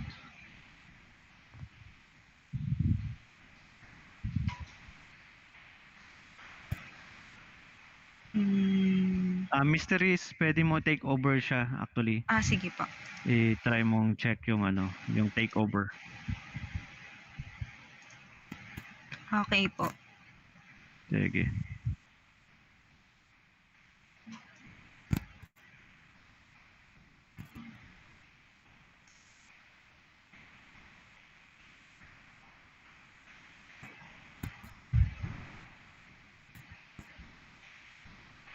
Oops.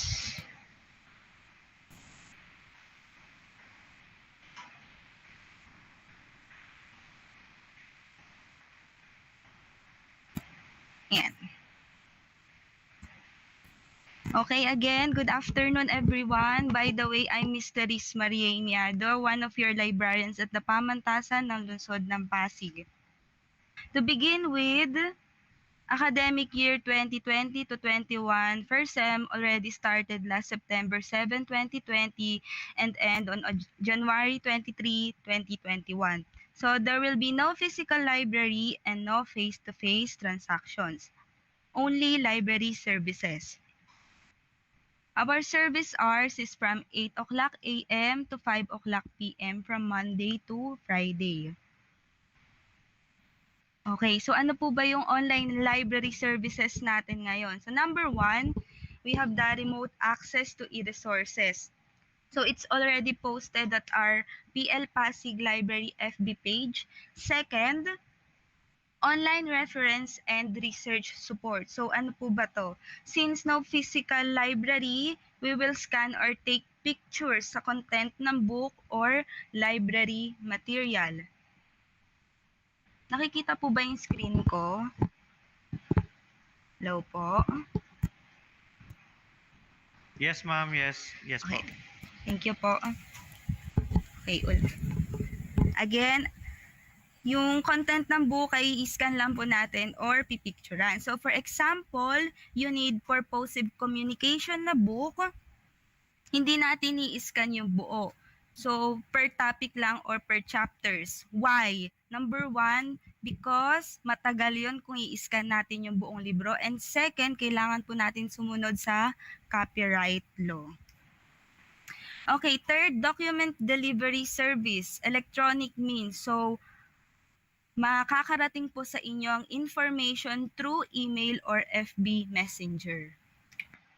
Okay, two ways to access ebooks or e-journals. So, you have to connect with your librarians via FB Messenger or email. So, plpasiglibrary@gmail.com. Speaking of FB Messenger, of course, we have Facebook page. Please like, ayan, para maging updated tayo kung anong bagong trend sa library. Okay, ano po ba meron sa PLP Library FB page? So our collections will be posted there. Open access resources can be found.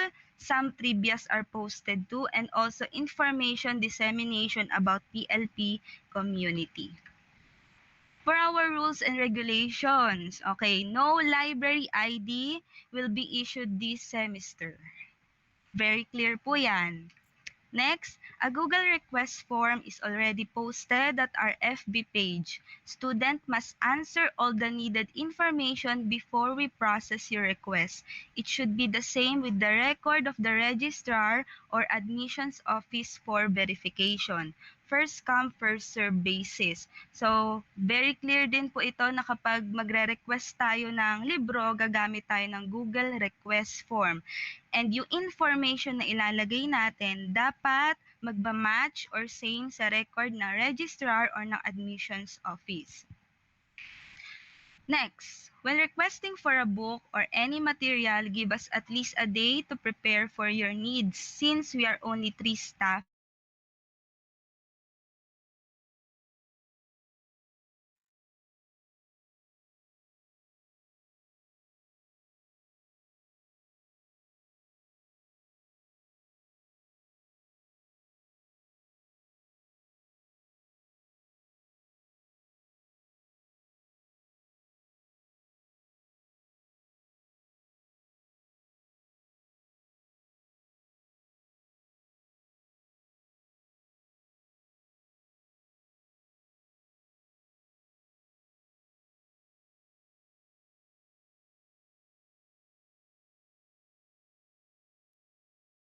Mysteries, nawala po yung audio.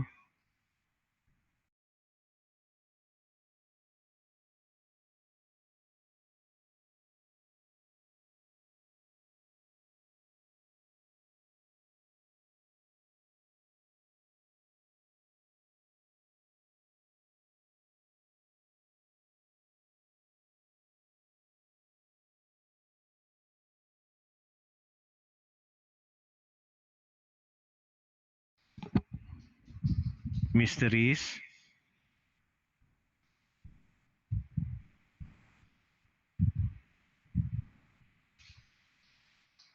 Wait lang po guys ha, medyo nag-technical lang, nawala si Mysteries.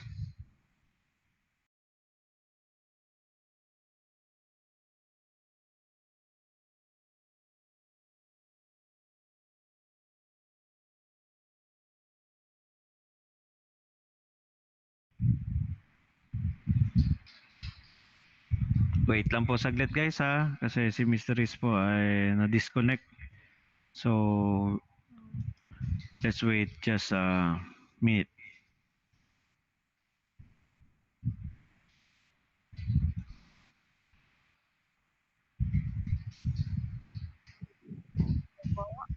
Ayun. nagkaroon po ng technical problem. Yes. So, you go ahead, Mysteries. Okay Again, lang. I will share my screen po.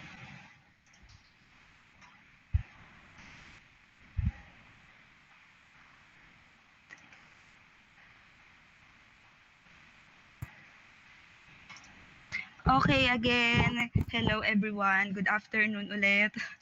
Yes, go ahead, Mystery. Okay, aba. General circulation section. Okay, usually dito po tayo nag-borrow ng books. Thesis section, you can find the undergraduate thesis and feasibility studies. Periodical and information file section, journals, magazines, newspaper clippings, and pamphlets. So our multimedia collections area, other library areas of the library, attendance monitoring area. So every student must log in. So diyan po tayo nag-scan ng IDs. Kapag wala, tina-type natin. Kapag wala talaga, of course, pupunta tayo sa Office of the Library Personnel para ipaayos yung ating library ID or the technical processing area where you can find the chief librarian and the library staff. Reading section, ayan. Diyan kayo madalas. Next one is the online public access catalog area or also known as OPAC. So we are using Koha Integrated Library System. Discussion area. Ayan.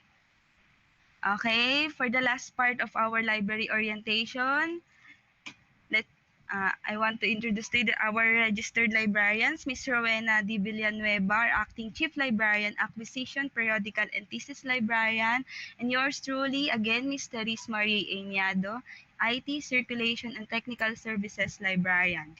Last but not the least, our library staff, Ms. Janice Bisagala, Thesis, Circulation, and Periodical Library Staff. Okay, thank you so much for listening and stay safe, everyone. Hello po. Nawala na naman ako. Hello. Sige. Hello po. Okay na, Mysteries. Thank you. Okay. Anyway, maraming Nawala salamat, na naman. Mysteries. Okay. And now let's proceed. Wala daw. Ay, Okay, let's proceed now to the last presentation para doon sa mga old student natin, para doon sa some questions or update in student affairs. So, wait lang. I-ano ko lang aking presentation.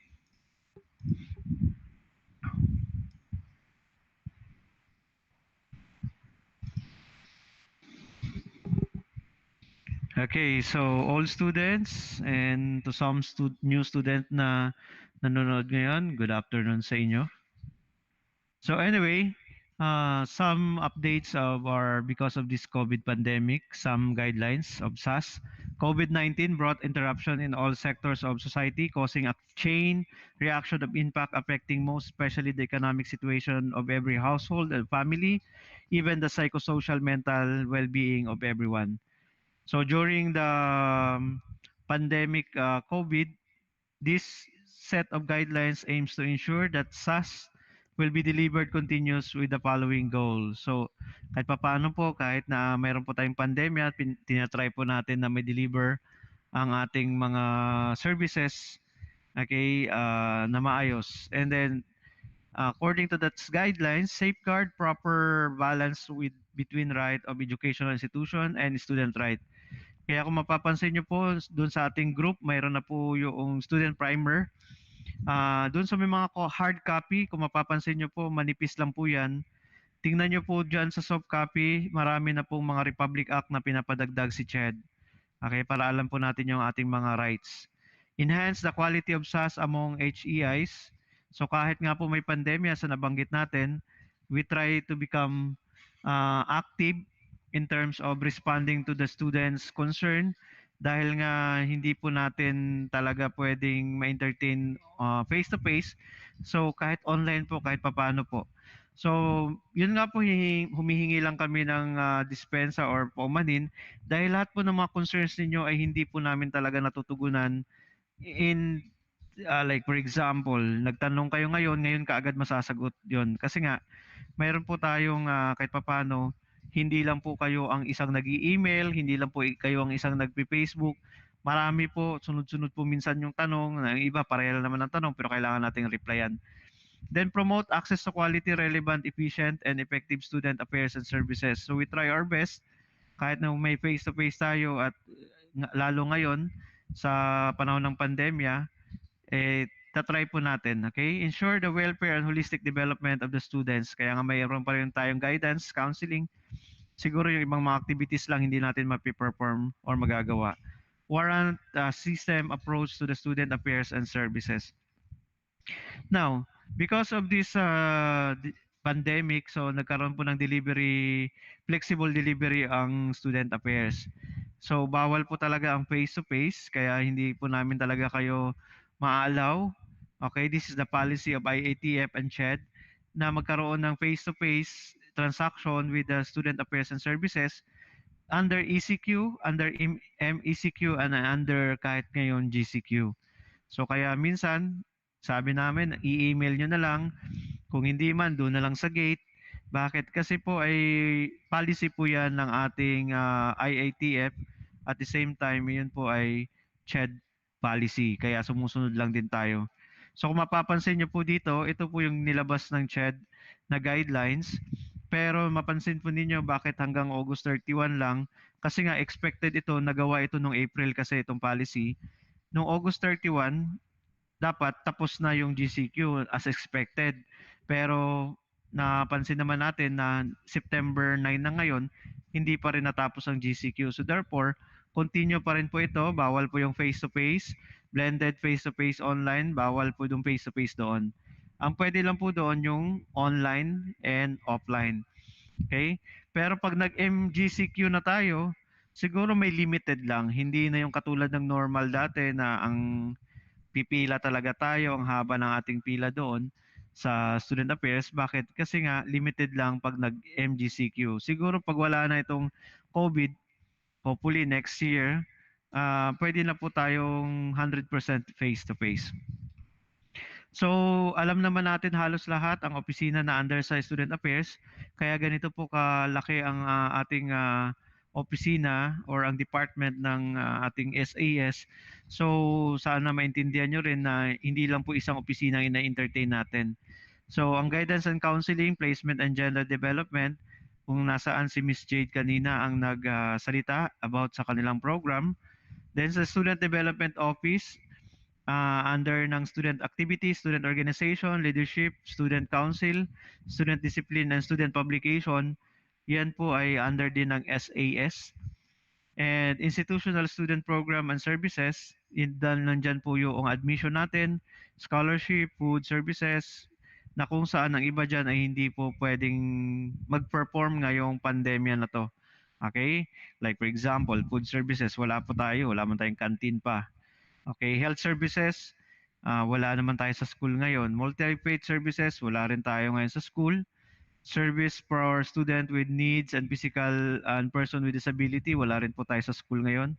Cultural development program, mayroon po tayong program pero wala po sa school ngayon. And especially yung sports din, wala tayong training because of this pandemic. But anyway, ang program naman ay nasa atin naman na. Ibig sabihin, mayroon na tayong program, pero ang wala lang is yung ma-perform natin ito, ang ating mga activities face to face. Okay? So now let's go to the discipline office. Okay, nabanggit ni President kanina sa kanyang opening remarks na kahit na naka-online po tayo, we are subject for the discipline office pa rin. Bakit? Kasi may mga guidelines na kailangan pa rin nating sundin. So ito, ang general rule natin ay nakalagay po doon sa student primer natin na nabanggit ko kanina. May question doon, sir, hindi po namin ma-open ang link. Again, na-try ko po siyang i-check. Pag nasa desktop ka or computer, ma-open mo siya kasi PDF file siya. Pero pag ikaw ay nasa cellphone, pag wala po ang cellphone mo ng program ng PDF, hindi po siya talaga mag-open doon kasi naka-PDF file po siya. Okay? Mayroon na po kayo ng first part nito, all students. Sa mga freshmen, wala pa po kayong copy nito except soft copy. So soft copy muna ang gagamitin ninyo. Sa mga all student, mayroon na kayong copy. Pero yung kopya nyo, kung mapapansin niyo at ikukumpara nyo dito sa soft copy na to, kalahati lang. Bakit? Kasi dinagdagan na po natin yan ng mga additional supplemental policies and Republic Acts. Okay? So additional policy sa norms and decorum on online classes. So academic honesty must be the rule for all times. So pag once na may teacher kayo na mag-report sa amin na kayo ay mayroong tinatawag na academic dishonesty, okay, nandadaya kayo academically, siguro copying, cheating, ganon, pina-assignment kayo, kinopya nyo lang yung assignment ng classmate ninyo. So, siguro magpo-fall yun. Okay? Pero sa academic honesty, siyempre, ang college, meron muna silang policy na ikaw ay wawarningan, so on so forth. Until such time, pag iyon ay malala talaga, i-report talaga kayo sa amin. Plagiarism, online and offline, major offense. Okay? Ano ba itong plagiarism? Yung nangongopya ka ng mga documents na hindi mo ina-acknowledge yung pinaka-author. Example, meron kang kinopy-paste na isang sentence, isang paragraph, pero hindi mo siya kinote unquote. Ibig sabihin, sa'yo na yun. Inaangkin mo sa'yo yun. So that's a plagiarism. Okay? Online etiquette must be observed in communicating on the internet. So, sa ngayon, wala po tayong guidelines na naka-uniform po kayo kasi ang first year wala namang uniform. College naman tayo, pero ang sinasuggest namin, please wear proper dress code kahit papano pag nag-online. Pag example, nag-attend ka ng online class mo, wag naman nakasando. Okay? Wag naman yung bagong ano ka lang, bagong gising ka lang, hindi ka malang hilamos. At least kahit papaano, prepare ka na parang nasa klase ka. Okay? Naka-t-shirt kahit papaano kasi at least hindi makita yung mga shoulder na ano ninyo. And then make sure na yung inyong background kung nag-open cam kayo, wag naman yung ang daming dumadaan, ang ingay ng paligid. So make sure na kahit papaano alam natin na hindi natin 'yan ma-perfect talaga kasi environment natin maingay. But anyway, pag binigay na po yung tab sa inyo, kahit papaano meron naman po kayong edge, okay? Sa ibang mga mag-aaral, ang pamantasan ng lungsod ng Pasig kasi naka-tablet. Pero kung ang tanong kailan ang tablet ibibigay, na parating tinatanong yon, wala pa po kaming idea sa ngayon kasi wala pa po sa PLP yung tablet. Inaantay pa po natin galing sa ating City Government of Pasig. So yun ay provided po ng ating City Government of Pasig ng ating butihing mayor. Okay, Data Privacy Act must be complied with. Ano po tong Data Privacy Act? Kung napansin nyo, nag-post po tayo ng promoted list, hindi na po tayo nag-post na may pangalan. Kasi kung ipopost lang po natin dito sa atin sa PLP, okay lang po yun sa loob ng PLP. Pero pag once ay nakalabas na po yan sa internet, sa web, sa mga Facebook natin, hindi po kasi pwede ipanglandakan yung pangalan mo sa buong mundo. Kasi Data Privacy Act po yun. So therefore, kaya yun, ang iba nalilito sa kanilang student number. Ang student number po ninyo makikita po sa inyong COR, Certificate of Registration. Sa mga freshmen, wala pa po kayo student number kasi after na ma-forward na namin yung mga requirements ninyo, mapapalitan po yung application number ninyo ng student number. Don't worry po, magkakaroon din kayo ng kopya na ganyan. Yung sa inyong ID po na library ID, hindi po yan yung pwedeng magkataon pareha pero magkataon maraming beses ang iba, hindi magkapareha. So ang basihan po ninyo ang COR, Certificate of Registration. Now, yun nga, nabanggit kanina, tablet are government property, student needs to surrender it after the semester's end.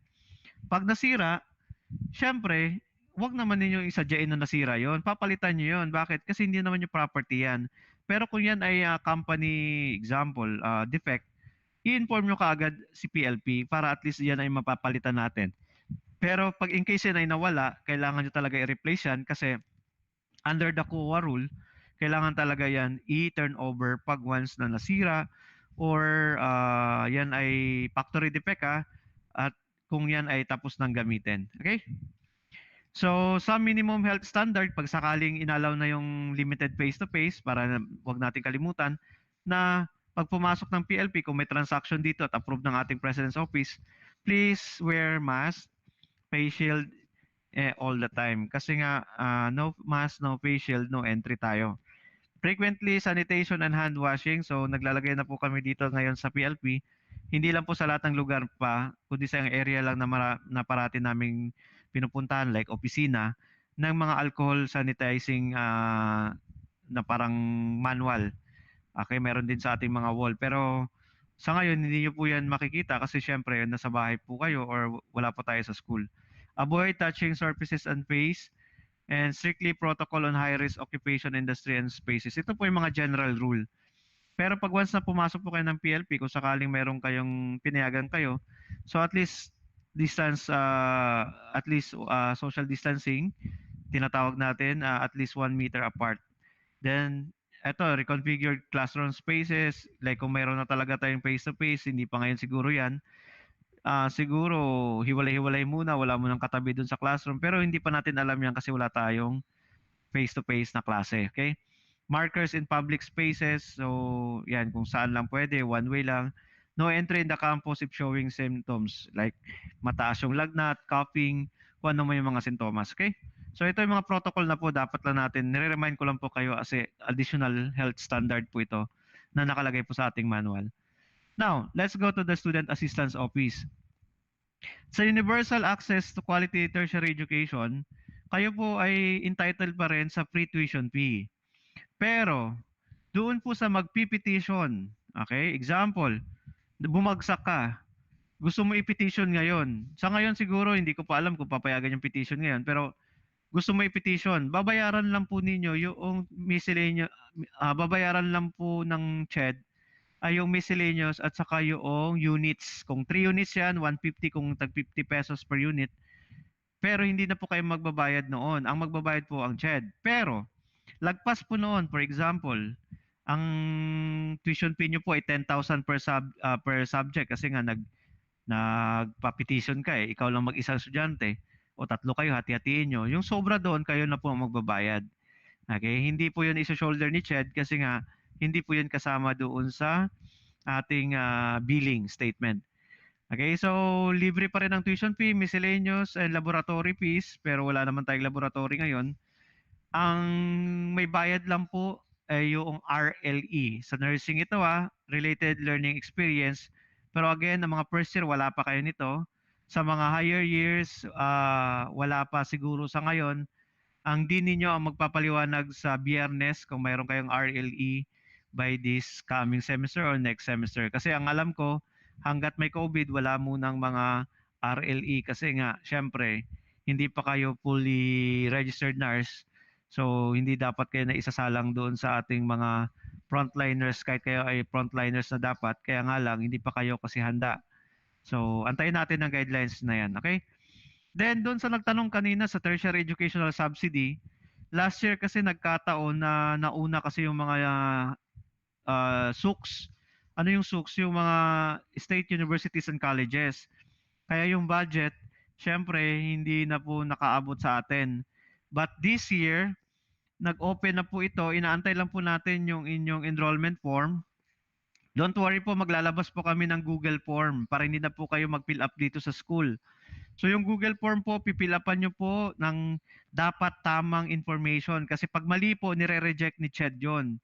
Okay, yung last time na nag-submit tayo, may share ko lang sa inyo, inaabot po kami ng madaling araw para lang i-correct kasi hindi po tinatanggap sa system ng CHED pag mali-mali po yung information. Example, okay, yung mga apelyido, mga pangalan, bali-baliktad. So hindi pwede yon kasi last time nag-type kayo sa ating MIS office, MMU sa library, yung iba kulang na information, hindi mo na nailagay yung eksaktong ano tawag nito, zip code. Hindi alam yung zip code.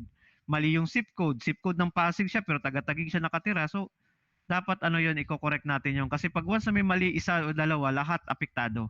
So yung tertiary educational subsidy sa mga freshmen, nabanggit ko na ito nung Monday, ito po yung tulong ng gobyerno, financial na tulong para sa inyong pag-aaral. 25 pesos po ito.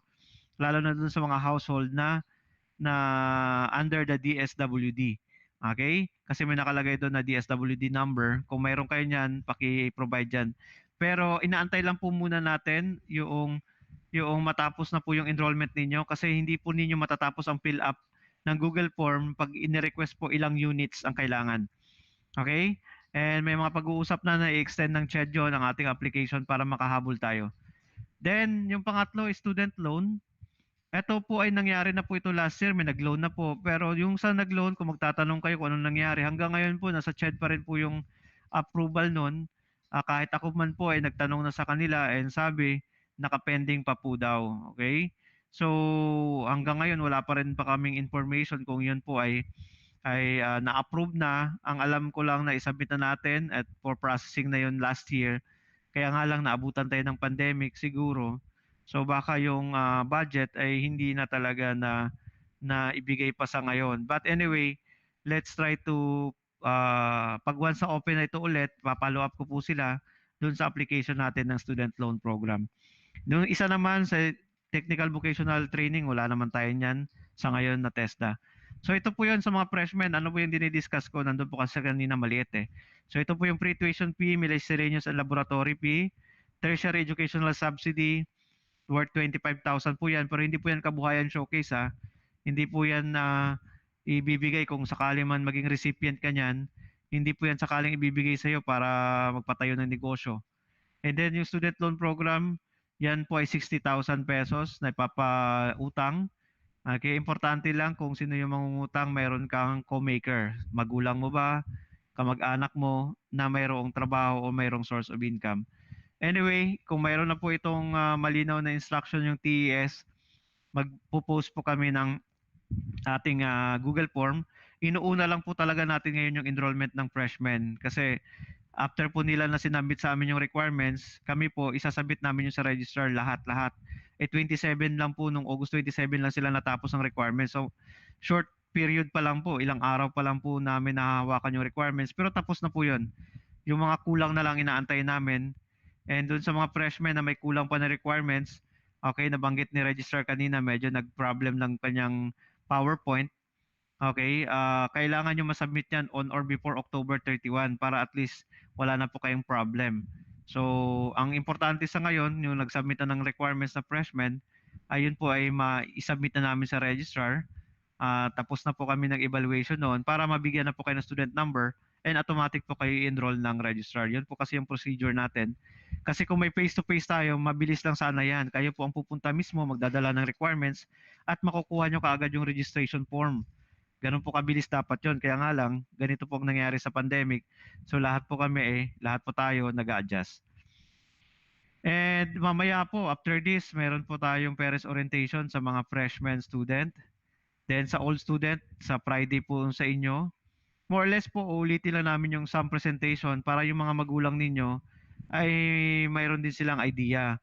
Pero bakit alas 5? Kasi nga po, usually yung mga magulang ninyo hindi pa available ng 8 to 5 dahil may mga trabaho po sila or online sila. So ngayon, binigay namin na alas 5 hanggang alas 7.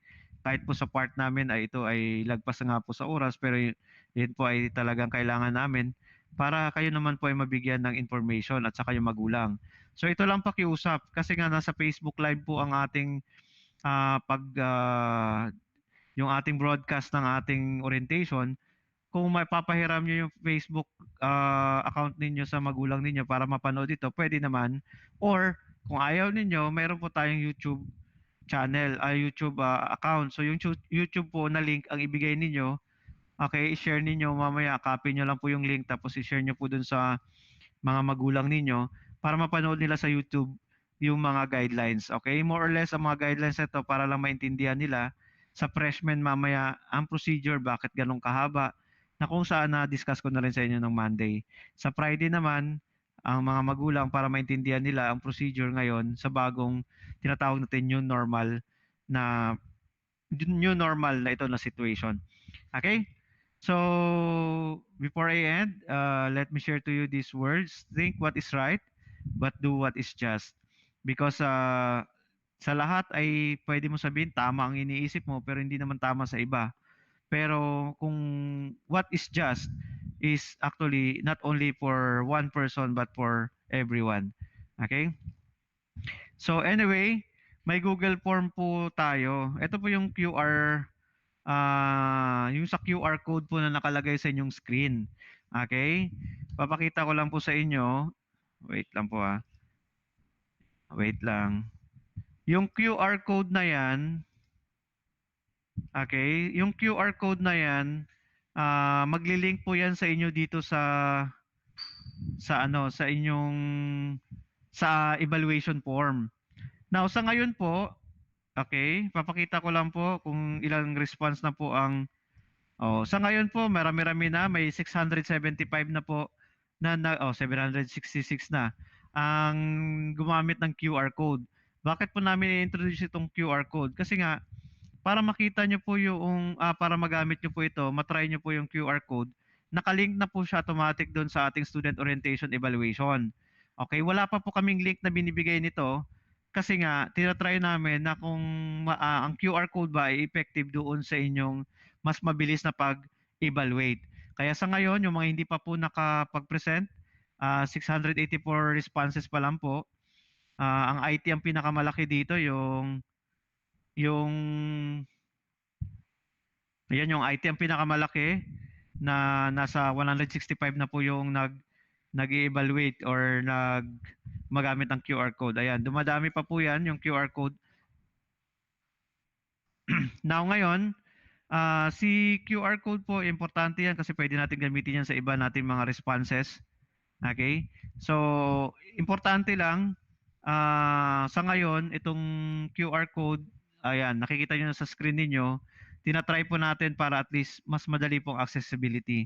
Now, kung hindi po talaga available yung QR code ninyo kasi wala pa kayong na-download na QR code, okay, later on po siguro after the orientation, we will share the Google link para doon kayo mag-click. Pareha lang naman din po yun. Nagkataon lang ang pagkaiba ng QR code, pag QR code mo, automatic didiretso ka sa link na to.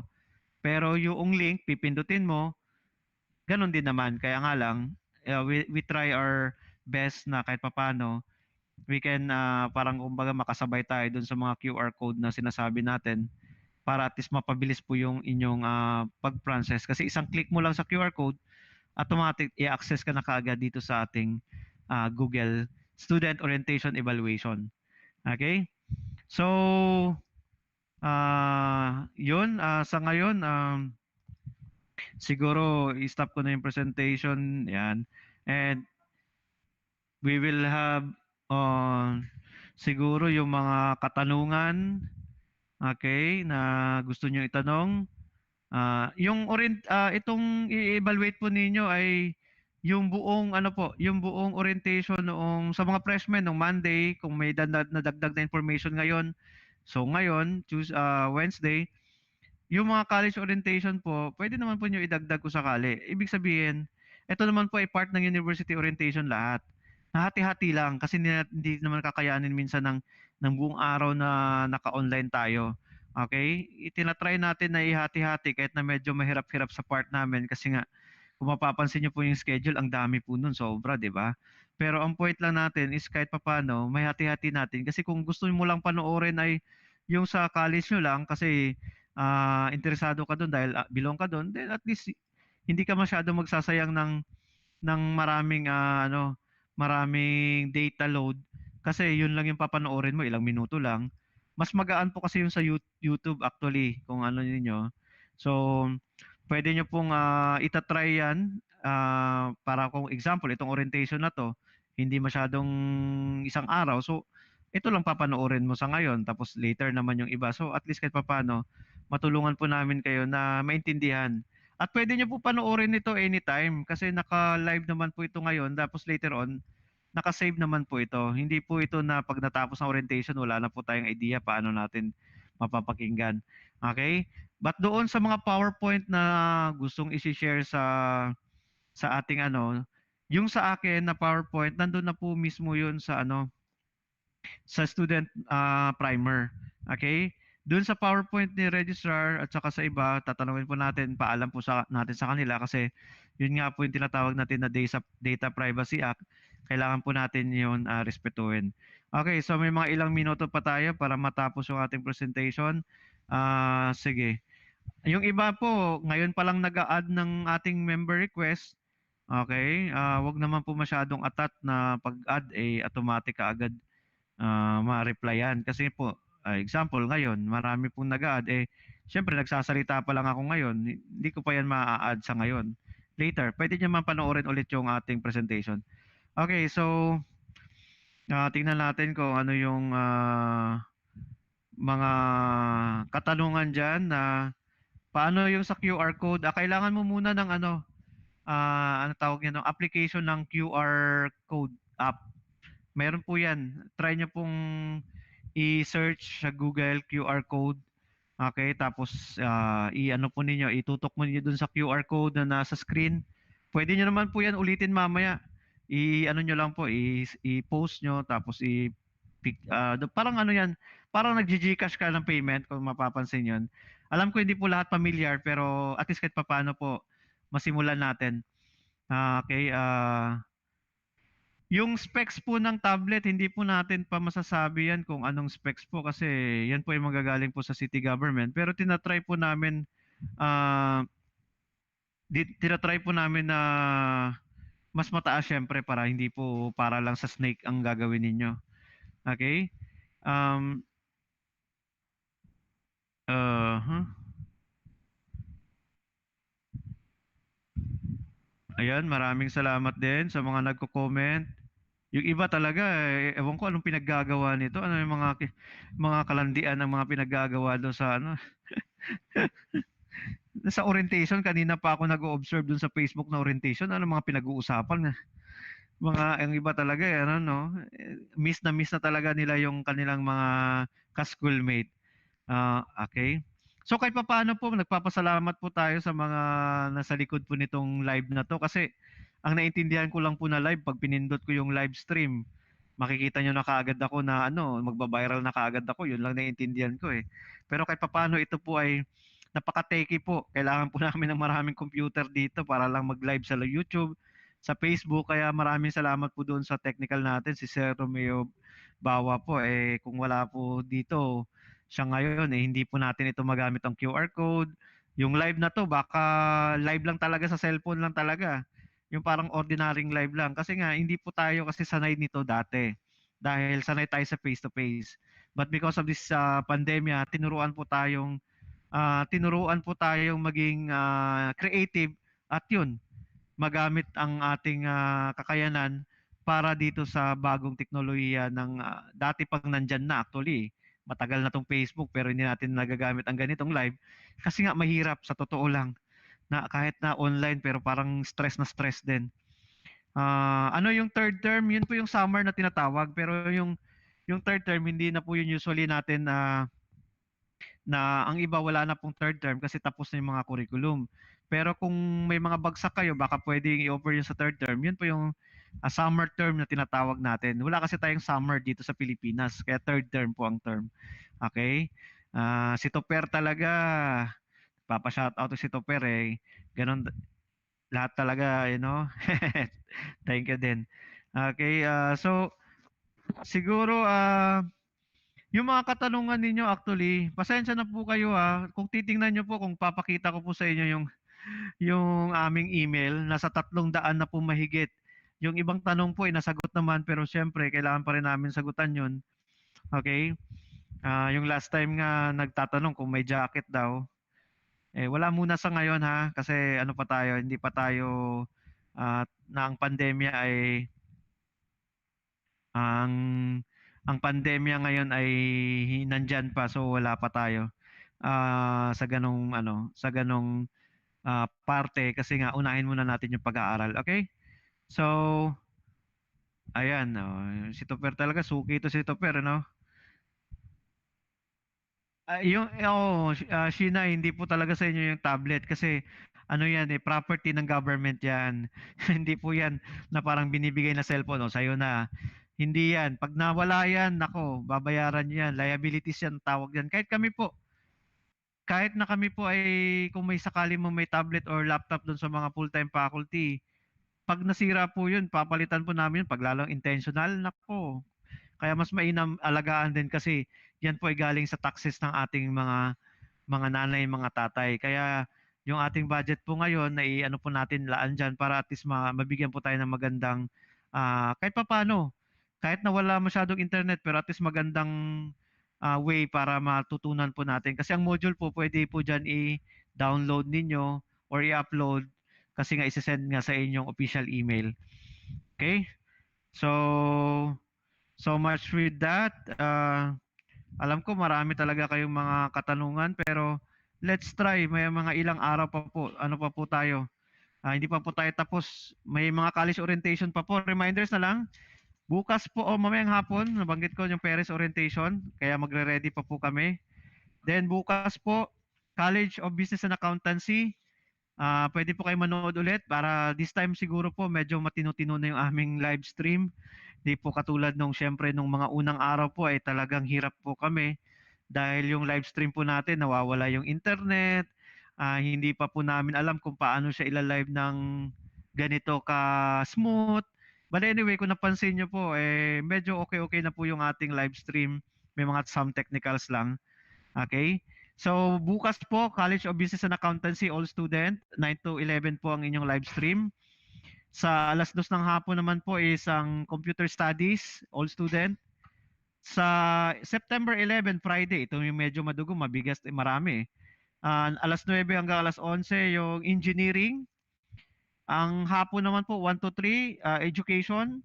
Sa Friday po ito Then ang nursing po na all student 3 to 5 ng hapon sa 11 sa Friday, September 11 at ang parents orientation sa all student kahit papaano po atinin niyo po yung magulang or ano niyo po, bigay niyo po yung link September 11, 2020 Friday po 'yon para matapos na po tayo ng Friday.